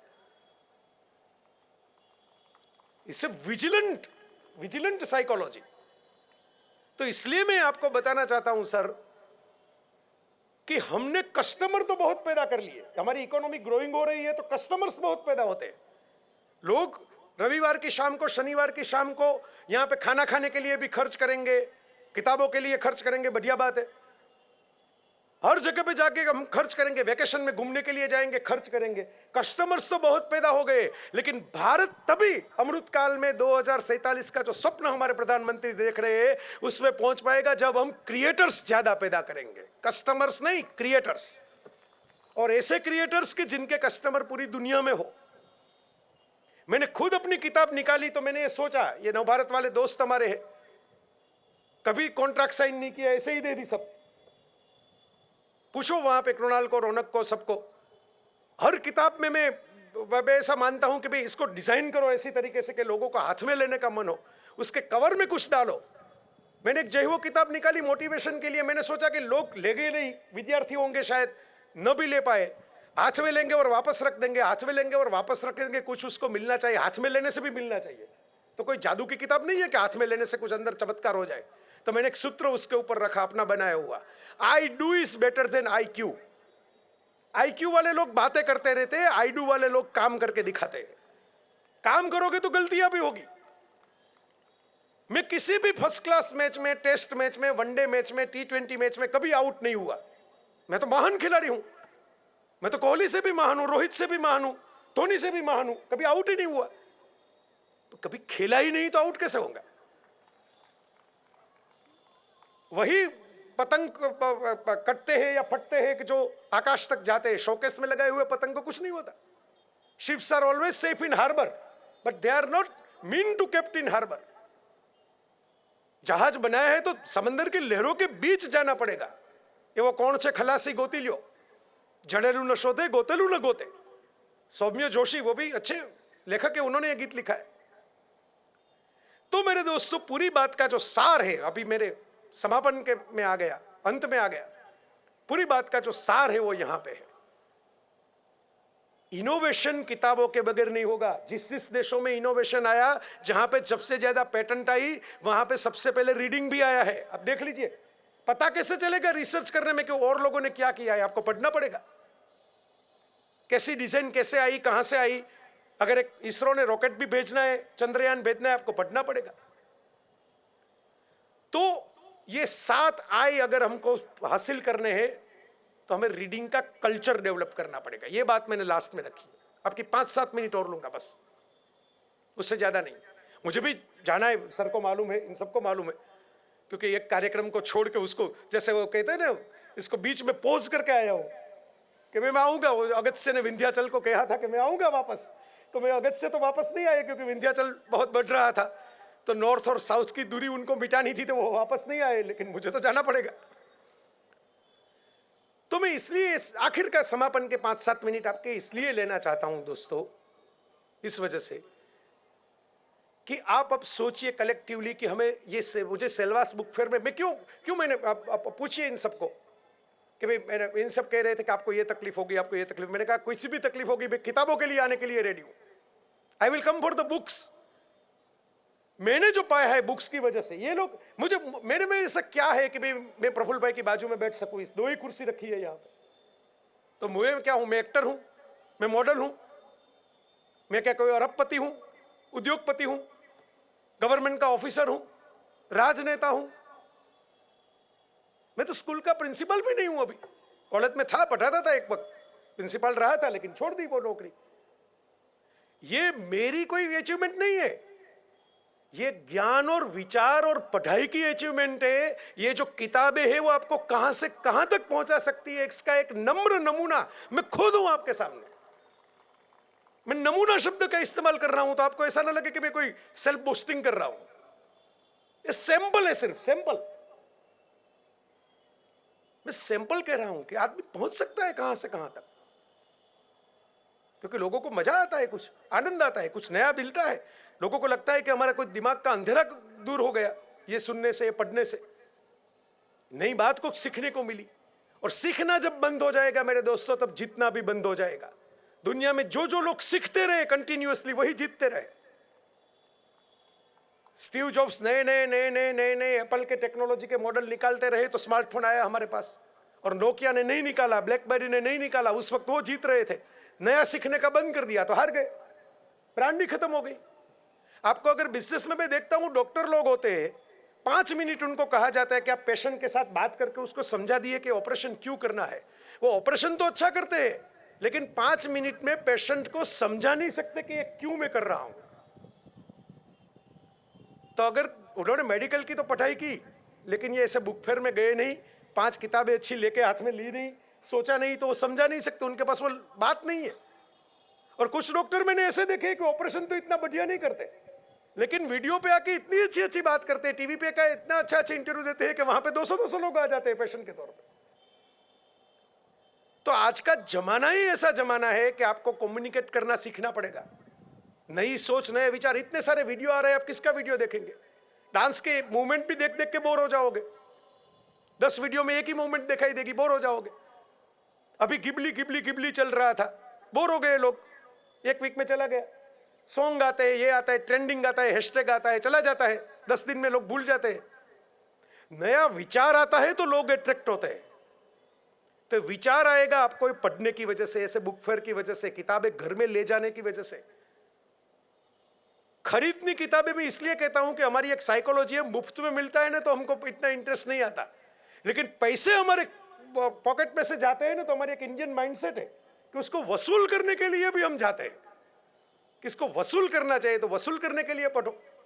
मुझे याद है प्रफुल्ल भाई, वाचे गुजरात का कार्यक्रम था महात्मा मंदिर में, और आदरणीय प्रधानमंत्री श्री, तब मुख्यमंत्री थे नरेंद्र भाई, तो उन्होंने बहुत अच्छी एक बात की थी कि बच्चों, क्योंकि वहां पे विद्यार्थी बैठे हुए थे, तो बच्चों को बात की, मैं भी वहां पे उपस्थित था। उन्होंने कहा था कि आपके लिए पढ़ना यानी परीक्षा पास करना, लेकिन मेरे लिए पढ़ना यानी जीवन पास करना। आप परीक्षा की तैयारी के लिए पढ़ते हो, मैं जीवन की तैयारी के लिए पढ़ता हूं। और उन्होंने मुस्कुराते हुए यह भी कहा कि आपको लगता है कि मैं आपको बोलूंगा कि भाई मनुभाई पंचोली दर्शक को पढ़िए, मुंशी को पढ़िए, मेघाणी को पढ़िए, स्वामी विवेकानंद को पढ़िए। छोटे बच्चे थे सामने, सब विद्यार्थी। तो उन्होंने कहा कि नहीं, मैं ऐसा मानता हूं कि आप कुछ भी पढ़ने का शुरू कीजिए, पढ़ने की आदत लग जाएगी तो इंप्रूवमेंट अपने आप आ जाएगा, विकास अपने आप हो जाएगा। पहले हाथ में किताब रखने की आदत तो डालिए, खरीद के कुछ घर पे तो ले आइए, पन्ने तो पलटिए। ऐसे ऐसे करते 2 पन्ने पढ़ेंगे, 3 पन्ने पढ़ेंगे, रोज के 5 पढ़ेंगे। जैसे जैसे पढ़ेंगे अनुभव बढ़ता है तो स्पीड भी बढ़ती है, आत्मविश्वास भी बढ़ता है, आनंद भी बढ़ता है। शुरू शुरू में हम कार भी चलाना सीखते हैं तो 15-20 किलोमीटर पे चलाते हैं, फिर धीरे धीरे धीरे करके वो 60 किलोमीटर 80 किलोमीटर तक ले जाते हैं। तो जो लोग को ऐसा लगता है कि हम पढ़ नहीं पाते, कंसंट्रेशन नहीं रहता, 10 पन्ने पढ़िए, 5 पन्ने पढ़िए अपने हिसाब से। मैं तो कहता हूं आप गोलगप्पे, पानी पूरी जिसको हम कहते हैं, पानी पूरी खा के जैसे एंटरटेनमेंट वाली किताब है वो लीजिए। आपको किसी को इश्क मोहब्बत प्यार का इजहार करना है, उसके लिए कविताओं की किताब लीजिए। अच्छी कविता सुनाएंगे तो कोई हाँ भी कह देगा आपको, ना कहते आपके साथ जुड़ जाएंगे। लेकिन उसके लिए अच्छी कविता आपको मालूम तो होनी चाहिए किसको अच्छी और सच्ची कविता कहते हैं। और मैं तो ये भी कहता हूं, और देखिए ये किताबों की वजह से आया है ये ज्ञान, कि आई लव यू बोलना तो आसान है, आई लव यू निभाना कठिन है। बोल तो देते हैं लोग, 10 सेकंड होता है, निभाने में पूरी जीवन चला जाता है। ये जिम्मेदारी का एहसास आपको पढ़ाई की वजह से आएगा, थिंकिंग आएगा। रीडिंग आपको जिम्मेदार इंसान बनाएगा, responsible. Reading will make U A responsible citizen, इसलिए भी पढ़ना चाहिए। तो जो यात्रा मेरी रही, मैंने आपके सामने थोड़ी शेयर की। बचपन में जो पढ़ा उसकी वजह से कुछ एटीट्यूड आया, जीवन का अभिगम निर्माण हुआ। जुले वर्न के साइंस फिक्शन का गुजराती अनुवाद, उस जमाने में मूलशंकर और मोहनलाल भट्ट हमारे गृहपति थे आजादी से पहले। उस जमाने में सीरियल नहीं थी, टीवी की, मोबाइल नहीं था, बच्चे खाना खा लेते। वो छात्रालय के गृहपति थे भावनगर में, क्या करें शाम को, उन्होंने साइंस फिक्शन किताबें फ्रेंच में से निकाल के उसका बच्चों को रोज एपिसोडिक अनुवाद करके सुनाया। एक गृहपति ने अपने बच्चों के लिए अनुवाद किया फ्रेंच साइंस फिक्शन का आजादी से पहले, और वो आज भी छप रही है रिप्रिंट होके। हमारे गुजरात में भी ऐसे लोग हुए हैं, पूरे भारतवर्ष में अलग अलग। बंगाली में आप जाओ, आप मराठी में जाओ, आप तमिल में जाओ, कन्नड़ में जाओ, मलयालम में जाओ, अवधी में जाओ, कितना सारा। और हमारे ये जो विरासत है, कृष्ण की विरासत, तुलसीदास जी का मानस, कैसी कैसी विरासत है। हमारे मोरारी बापू जो राम कथा बहुत करते हैं, वो तो कहते हैं पोथी ने प्रतापे क्या क्या पुगा। हमारे पास तो कुछ है नहीं, लेकिन ये पोथी एक आ गई मानस की, तो हम पहुंच गए वहां पे। और वो जो कहते हैं कि जो ग्रंथी छोड़ते हैं उसको ग्रंथ बोलते हैं, मैं कहता हूं मस्तक जिसको खोलते हैं उसको पुस्तक बोलते हैं। मस्तक खुलेगा तब पुस्तक आएगा, मस्तक खुलेगा बगैर पुस्तक का क्या करेंगे। तो पूरा संसार आज कॉपी कैट हो रहा है, शॉर्टकट में जा रहा है, आर्टिफिशियल इंटेलिजेंस को काम सौंप के अपनी बुद्धि को धीरे धीरे खत्म कर रहा है। जिस अंग को आप काम नहीं दोगे, आपका हाथ में फ्रैक्चर हो जाएगा, फिर फिजियोथेरेपी 2 महीने चलेगी। क्यों चलेगी 2 महीने? हाथ को 2 महीने अगर काम नहीं दोगे तो हाथ स्टैटिक हो जाएगा, स्थिर हो जाएगा। आपको उसको ऐसे ऐसे करके घुमाना पड़ेगा, कसरत करनी पड़ेगी, एक्सरसाइज करनी पड़ेगी। जिसको फ्रैक्चर हुआ उसको मालूम है। तो दिमाग को भी आप काम नहीं दोगे तो दिमाग स्टैटिक हो जाएगा, भूसा हो जाएगा, कचरा हो जाएगा, कूड़ा हो जाएगा, उसमें अच्छे विचार नहीं आएंगे, नए विचार नहीं आएंगे, खाली हो जाएगा। तो दिमाग को इस आर्टिफिशियल इंटेलिजेंस के युग में तेज रखने के लिए, धार उसकी पैनी रखने के लिए भी हमें किताबें पढ़नी चाहिए, हमें किताबों के पास रहना चाहिए, हमारे हाथ में किताब होनी चाहिए। जैसे मैंने कहा कि किताबें पढ़ो, ऐसा बोलने से लोग नहीं पढ़ते, पढ़ के दिखाओ, वो देख के लोग पढ़ने लगते हैं कि ये पढ़ता है तो मैं भी पढ़ूं। मुझे बड़ा आनंद हुआ और मैं बड़ा आभार, कृतज्ञता अपनी व्यक्त करता हूं आप सब लोगों की, कि न सिर्फ आपने बुलाया, लेकिन ज्यादातर ये होता है कि बुलाते तो है लोग, लेकिन सर आपके जैसा बड़प्पन नहीं दिखाते। वो बुलाते हैं, फोटो भी होता है, फंक्शन भी होता है, घुमाते भी है, अच्छी हॉस्पिटैलिटी अच्छी देते हैं, लेकिन कहते हैं कि भाई यहाँ पे जल्दी जल्दी ये सब खत्म करना है, इतने वीआईपी मेहमान है हमारे, उनको सबको ये करना है, उनको निकलना है, आपको भी निकलना होगा, आप ऐसे कीजिए 5-10 मिनट बोल दीजिए और फिर निकल जाइए, आपको पुरस्कार तो हम दे देंगे। तो मुझे लगता है कि ये ऊपर वाला कहेगा कि बेटा तूने कोई लेसन किया नहीं और पैसे ले आए, ऐसे पैसे तो दवाई में जाएंगे। लक्ष्मी तो चंचल होती है मेरे दोस्तों, आती है और चली भी जाती है। सुबह में आती है किसी के पास स्टॉक मार्केट में, और शाम को स्टॉक मार्केट डाउन हो जाता है तो चली भी जाती है। लक्ष्मी देवी हमारे चंचल है, सरस्वती स्थिर है। परमात्मा के आशीर्वाद से अगर सरस्वती आपके पास आई तो फिर वो कहीं पे नहीं जाती, वो आजीवन आपकी ही होकी रहती है।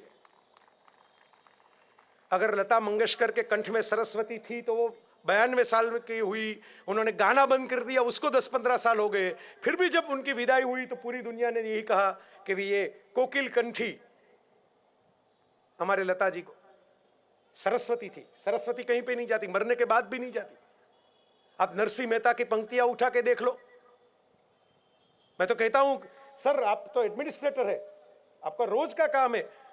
मैं कहता हूं कि हमारे एक कवि ऐसे हुए, वैष्णवजन तो तेने रे कहिए, आपको सुनाई तो देता है, राजघाट में G20 के हर लीडरों को सुनाया हमारे प्रधानमंत्री ने बैठा के। लेकिन वैष्णवजन पढ़ोगे तो आपको इंडियन पिनल कोड या भारतीय न्याय संहिता अभी जो नहीं आई वो पढ़ने की जरूरत नहीं रहेगी।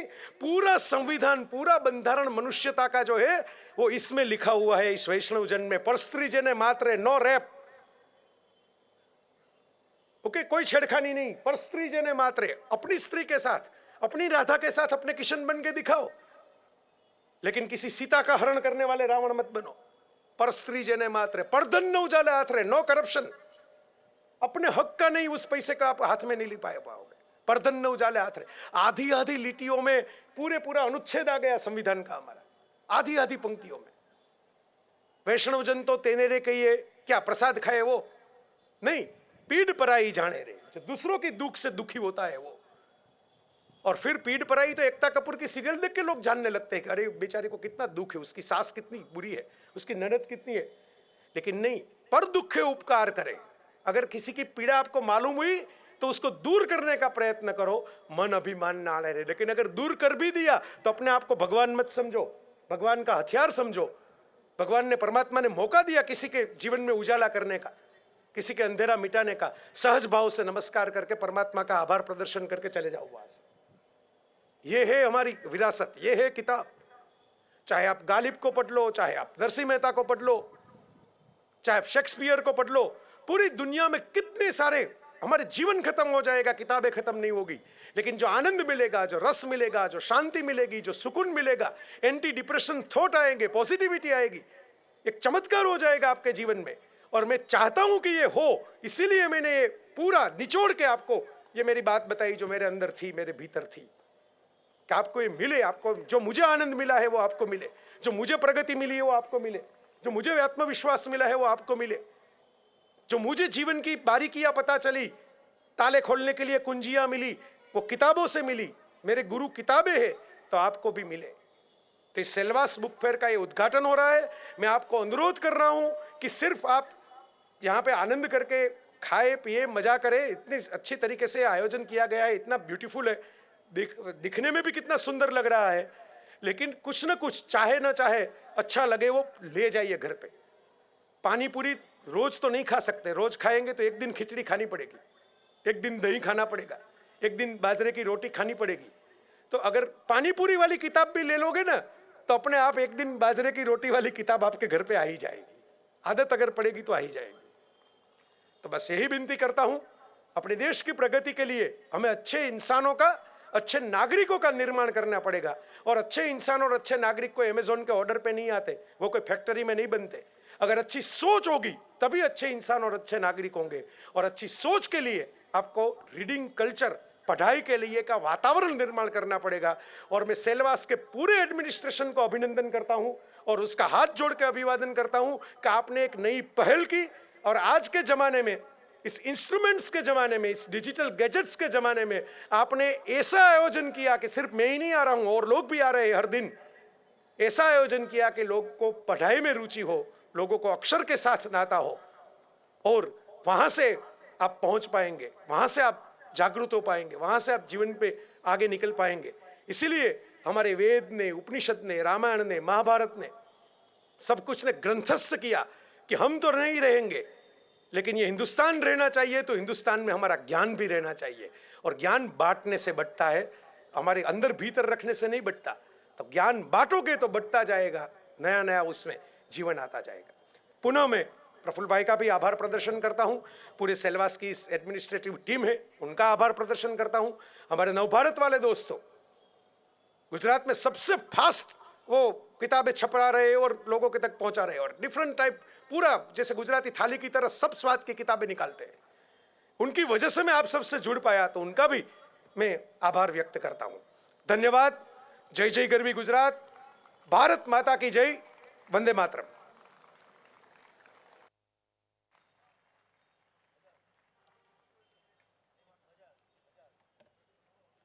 जय वसावड़ा जी, आपके प्रेरणादायक विचारों के लिए बहुत बहुत धन्यवाद। अब मैं अनन्य सम्मान के साथ हमारे आदरणीय प्रशासक महोदय श्री प्रफुल्ल पटेल जी को आमंत्रित करती हूँ कि वो मंच पर पधारें और अपने आशीर्वचन से इस सभा को प्रेरित करें।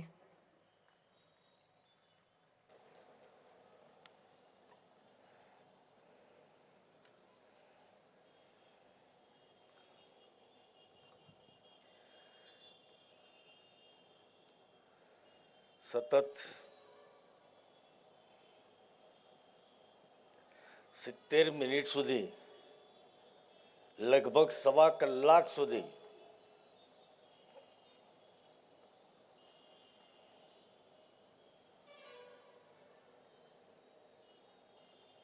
જેને તમે માણ્યા છે, જેમને તમને પુસ્તક પ્રેમ વિશે માહિતગાર કર્યા છે, તમને પ્રેરણા આપી છે, સાહિત્યના રચયિતા સરસ્વતીના શિષ્ય મારા સ્નેહી ભાઈ શ્રી જય વસાવડાજી, આમંત્રિત મહેમાનો, પુસ્તક પ્રેમીઓ, વડીલો, માતા બહેનો, પ્રશાસનિક અધિકારી મિત્રો, પત્રકાર મિત્રો, મને એવું લાગે છે કે જય વસાવડાજીને સાંભળ્યા પછી મારે કોઈ વાત કરવી જોઈએ જ નહીં. ઈમાનદારીથી સ્વીકાર કરું છું. એમને એક બિંદુ છોડ્યું નથી. ખૂબ સહજતાથી, સરળતાથી લોકભોગ્ય ભાષામાં, ગુજરાતીમાં જેને કહેવાય કે શીરાની માફક ગળે ઉતરી જાય, શીરો ખાવામાં ચાવવું ના પડે, એમને ઉતરી જાય, સહજ અને સરળતાથી ઉતરી જાય, એવી રીતે તમને જય વસાવડાજીએ માર્ગદર્શન કર્યું છે. મિત્રો, મને યાદ છે 2018, મહેન્દ્રભાઈ બરાબર છે, મહેન્દ્રભાઈ 2018 પુસ્તક મારો ગમતો વિષય છે. વાંચવાની અનુકૂળતા ઓછી મળે છે, સમયની કદાચ મર્યાદા હશે, એ કદાચ બહાનું પણ હોઈ શકે, પણ મારો આ ગમતો વિષય છે. લાઇબ્રેરી, પુસ્તક 2018માં આ સંઘ પ્રદેશમાં આ પ્રકારે પુસ્તક મેળો થઈ શકે, જ્ઞાનની પરબ બનાવી શકાય, આવો વિચાર કદાચ કરવા માટેનું પરમાત્માએ મને કદાચ પ્રેરણા આપી છે. અને હું આભારી છું મહેન્દ્રભાઈનો કે એ વખતે પણ મહેન્દ્રભાઈ અને દેવેન્દ્રભાઈ પટેલ આ બંને લોકોએ મને મદદ કરી અને અહીંયા આપણે પુસ્તક મેળો 2018માં કદાચ કરી શક્યા હતા. મારા મનમાં સંશય હતો મિત્રો કે સેલવાસામાં પુસ્તક મેળો કેટલો સફળ થશે. મને શંકા હતી, પરંતુ એ પુસ્તક મેળામાં 1 લાખ લોકોએ પુસ્તક મેળાની મુલાકાત લઈ અને પુસ્તકોની ખરીદી પણ એટલા જ ઉત્સાહ અને ઉમંગ સાથે કરી હતી. એટલે અહીંયા ભૂખ છે, તરસ છે, વાંચન માટેની પણ ભૂખ છે. અહીં પડ્યું છે, જેમ જય વસાવડાજીએ કહ્યું કે વરસાદનું એક ટીપું પણ જો માટી હશે તો એમાં રહેલું, નીચે રહેલું જે બિયારણ છે એમાંથી અંકુર ફૂટ્યા વગર રહેશે જ નહીં. એમ સેલવાસામાં પણ મારો અનુભવ એવો જ રહ્યો કે માત્ર આ પુસ્તક મેળો 50 કરતાં વધુ અલગ અલગ પ્રશાસકોએ પોતાના સ્ટોલના માધ્યમથી આપણને, સંઘ પ્રદેશવાસીઓને સારા પુસ્તકો પીરસવા માટેનો પ્રયાસ કર્યો છે.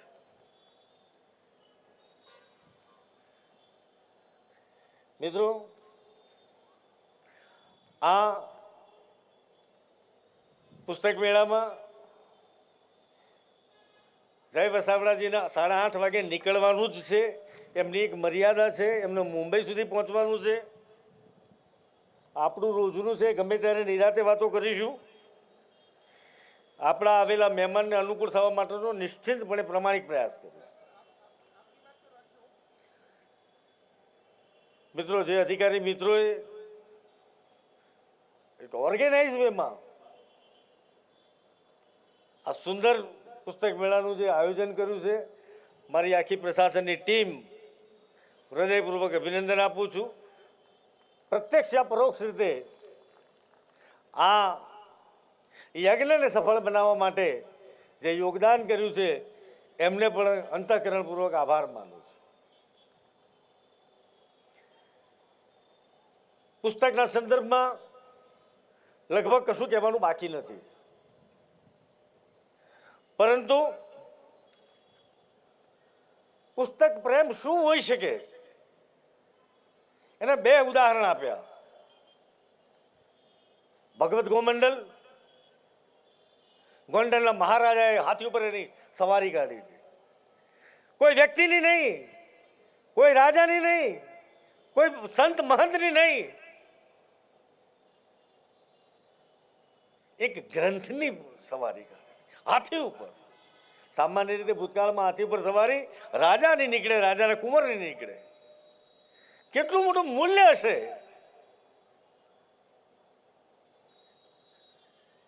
પાટણના રાજવીએ પણ એ જ કર્યું હતું. કદાચ અહીંના લોકોને સ્મરણ હશે કે નહીં મને બહુ ખબર નથી. જેને વાંચવાનો શોખ હશે એમને અનુભવ હશે. અહીંયા ગુજરાતથી ઘણા બધા મિત્રો છે, એમને પણ અંદાજ હશે. આદરણીય પ્રધાનમંત્રી શ્રી તત્કાલીન મુખ્યમંત્રી નરેન્દ્રભાઈ એમને સંવિધાનના પુસ્તકનો હાથી ઉપર વરઘોડો કાઢ્યો તો મિત્રો, પુસ્તકનું મૂલ્ય શું છે એનો અંદાજ.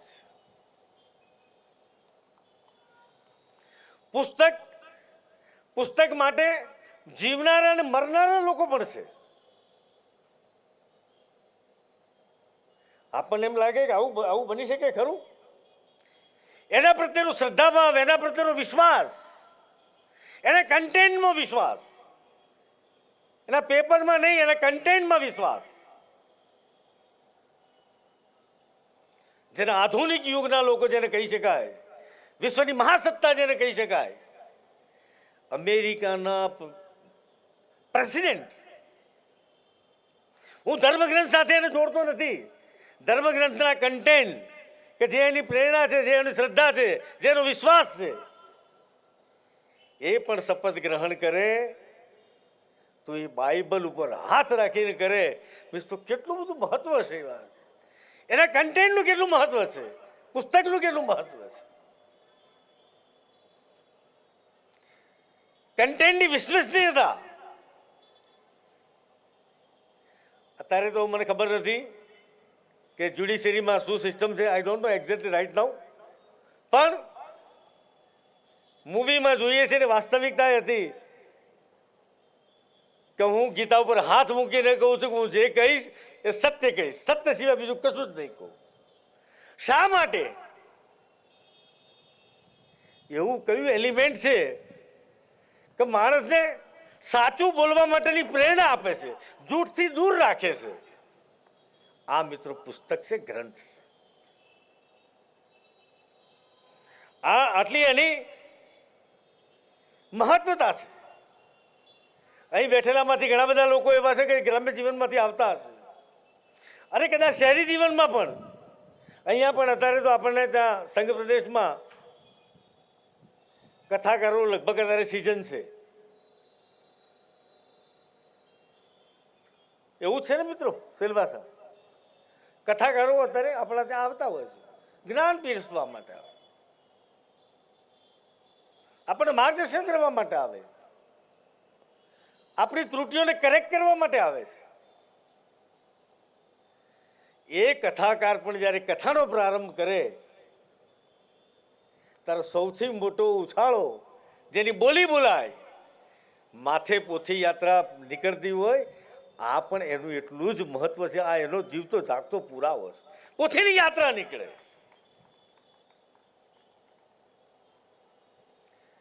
આ પુસ્તકનું મહત્વ છે. મને અહીંયા જ્યારે ભગવદ્ ગીતા મારા સન્માનમાં મને મળી, મિત્રો તમે કલ્પના કરો, હું આને સત્ય કથા જ કહું છું. હું બિલકુલ શ્રદ્ધાના ભાવ સાથે કહું છું. જેમ જય વસાવડાજીએ કહ્યું, સિયાચીન ગ્લેશિયરના એક સૈનિકનું દ્રષ્ટાંત આપ્યું. He was confused. અને કન્ફ્યુઝ થયેલો માણસ એ પરમાત્મા સાથે વિશ્વાસઘાત કરતો હોય છે અને કદાચ આત્મહત્યા તરફ પ્રેરાતો હોય છે. આત્મહત્યા એટલે ઈશ્વર સાથેનો વિશ્વાસઘાત છે. ઈશ્વરે તમને જીવન જીવવા માટે મોકલ્યા છે, કાયરતાપૂર્ણ જીવનનો અંત લાવવા માટે નહીં. આ સિચ્યુએશન પણ કુરુક્ષેત્રના મેદાનમાં બની હશે કદાચ. વિઝ્યુલાઇઝ કરજો, શ્રેષ્ઠ ધનુર્ધર અર્જુન, સામર્થ્યવાન શક્તિવાન પુરુષ, પ્રભુએ એને નિરંતર માર્ગદર્શન કર્યું. He was confused.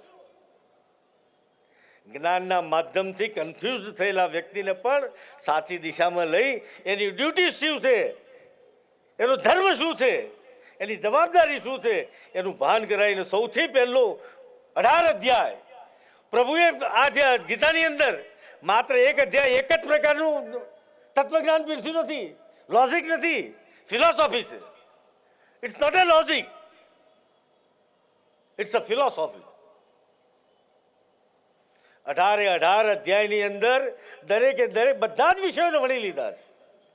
ઉત્તમ માનવના સર્જન માટે, એની જવાબદારીઓ માટે, તમામે તમામ બાબત માટે સજાગ કરવાનું કામ, જીવન કેવી રીતે જીવાય, મૂલ્ય બેઝ, આની નિરંતર રીતે ચિંતા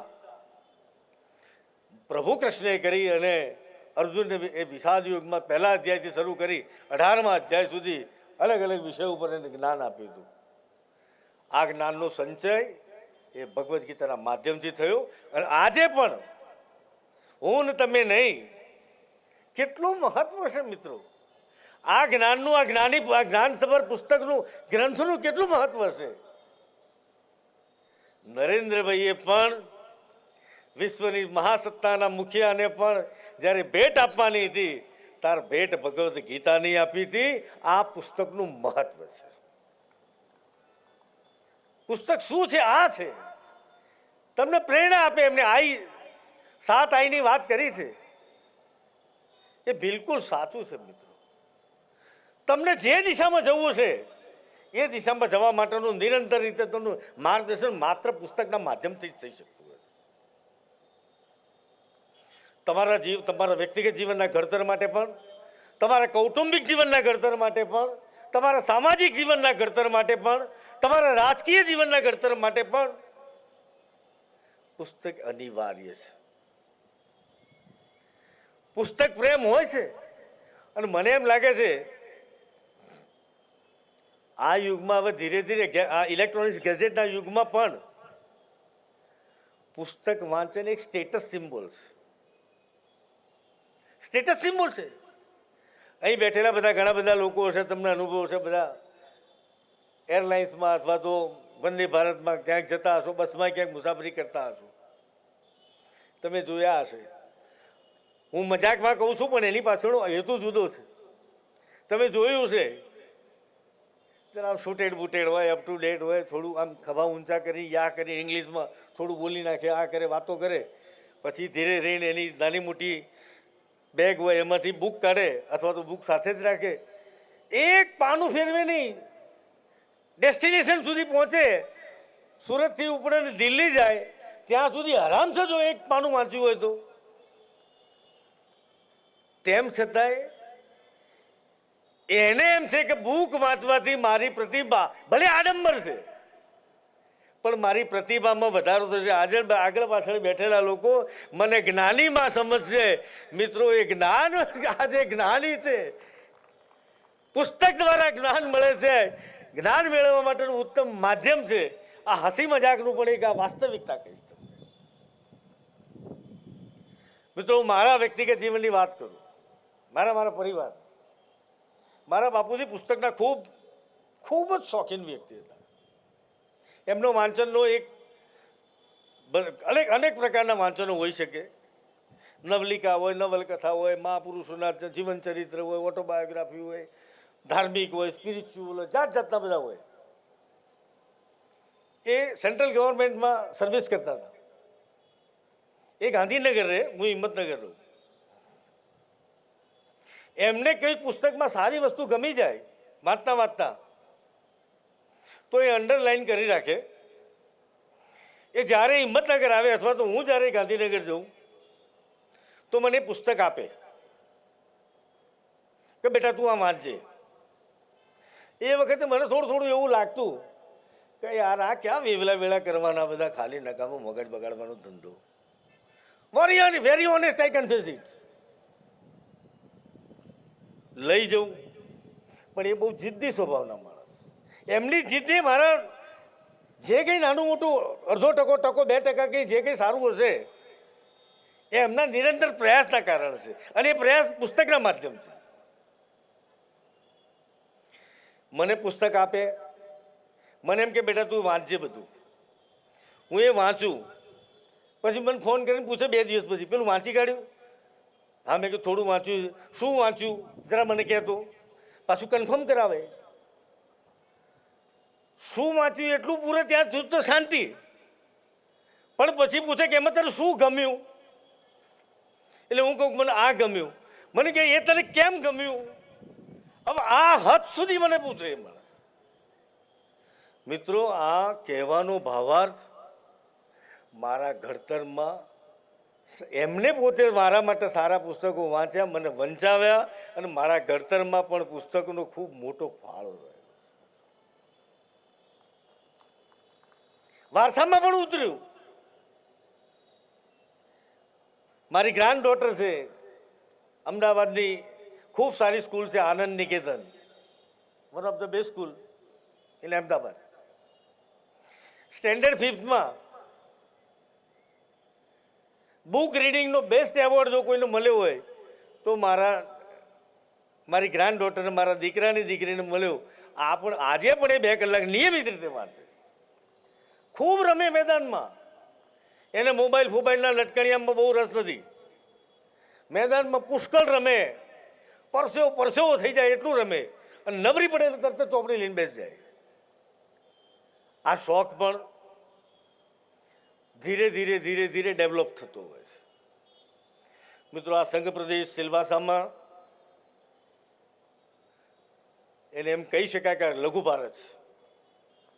બધા જ પ્રાંતના વિવિધ ભાષાના લોકો, વિવિધ જીવનશૈલી, જીવન પદ્ધતિ, જીવન મૂલ્યો તો બધાને એક જ હોય છે.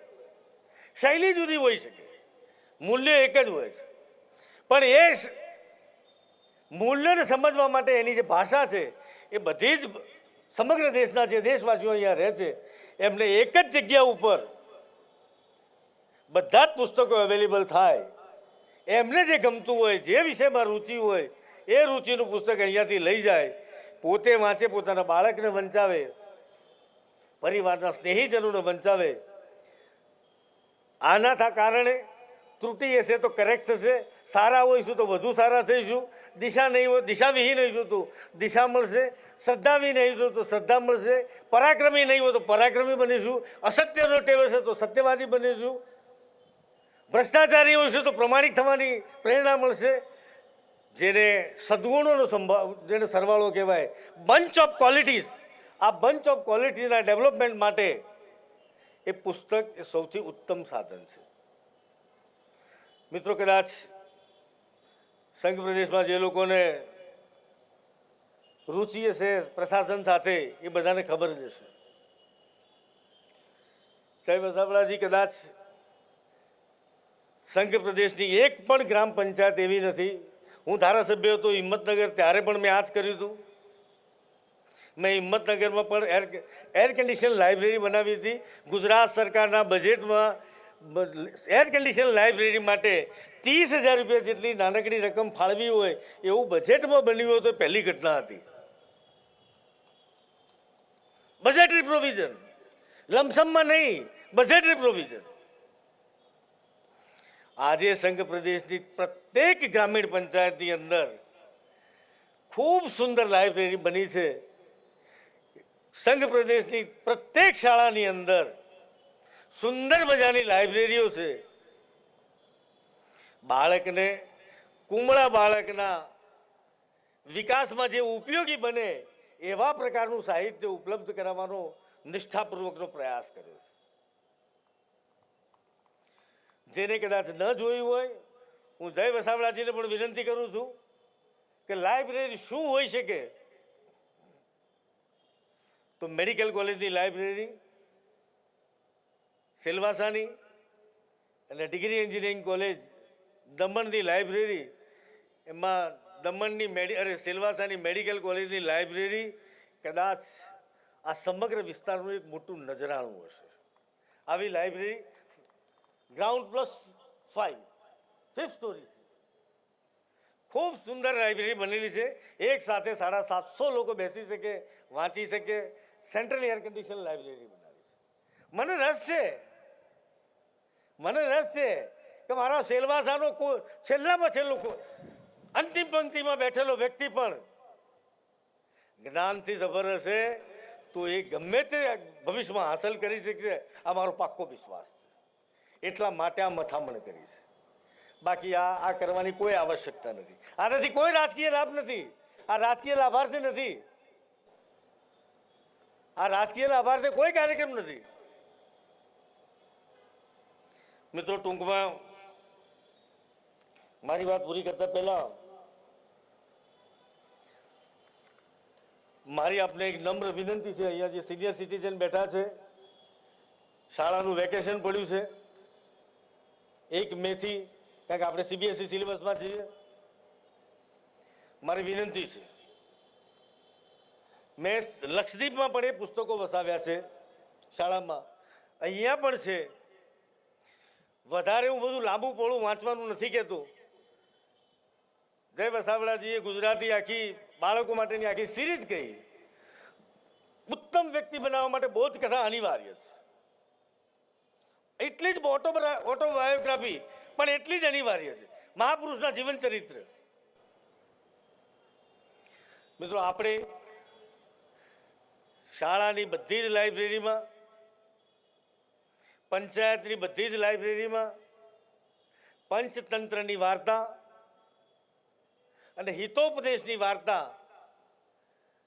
આપણે પુસ્તકો અવેલેબલ કરાવ્યા છે. મારી 2 હાથ જોડીને આપને વિનમ્ર વિનંતી છે, સૌ આગેવાનોને, તમે પોતે પણ વાંચજો અને તમારું જે મૂડી નહીં, તમારું વ્યાજ છે, તમારા દીકરાની દીકરી કે દીકરીની દીકરી કે દીકરો જે હોય તે, એને આ બોધ કથાઓ, પંચતંત્રની વાર્તા અને હિતોપદેશની વાર્તા કરજો. તમારો જન્મારો સફળ થઈ જશે. આ હું વિશ્વાસ સાથે કહું છું. તમારું બાળક જીવનમાં ખોટા રસ્તે નહીં જાય જો તમે આ વાર્તાઓ વાંચીને એને રોજ વાર્તા સૂતી વખતે કહેશો. આ પરંપરા 60 વર્ષ પહેલાં હતી, અત્યારે ધીરે ધીરે ધીરે ધીરે ધીરે લુપ્ત થતી જાય છે. એને પુનઃજીવિત કરવા માટે આ એક નાનકડો પ્રયાસ કર્યો છે. જય વસાવડાજી, હમણાં અમારા દમણમાં એક કથાકારે ભાગવતની કથા રાખી હતી. ભાગવતની કથામાં હું સમજુ છું ત્યાં સુધી, તમે તો અભ્યાસુ જીવ છો, ભગવાનના બધા જ અવતારનું એમાં વર્ણન છે.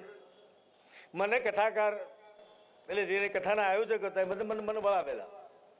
મને કે સાહેબ તમે કથામાં તમે આવજો, તમારા હાથે ઉદ્ઘાટન કરવું, ના કરવું, તે કરવું, ઢીકડું પૂછડું. મેં કહ્યું ભાઈ મને બધામાં કંઈ લાંબુ પહોળો રસ નથી. તમે કથાનું આયોજન કરજો. કથાકાર આવે છે એમને મારા રામ રામ કહેજો.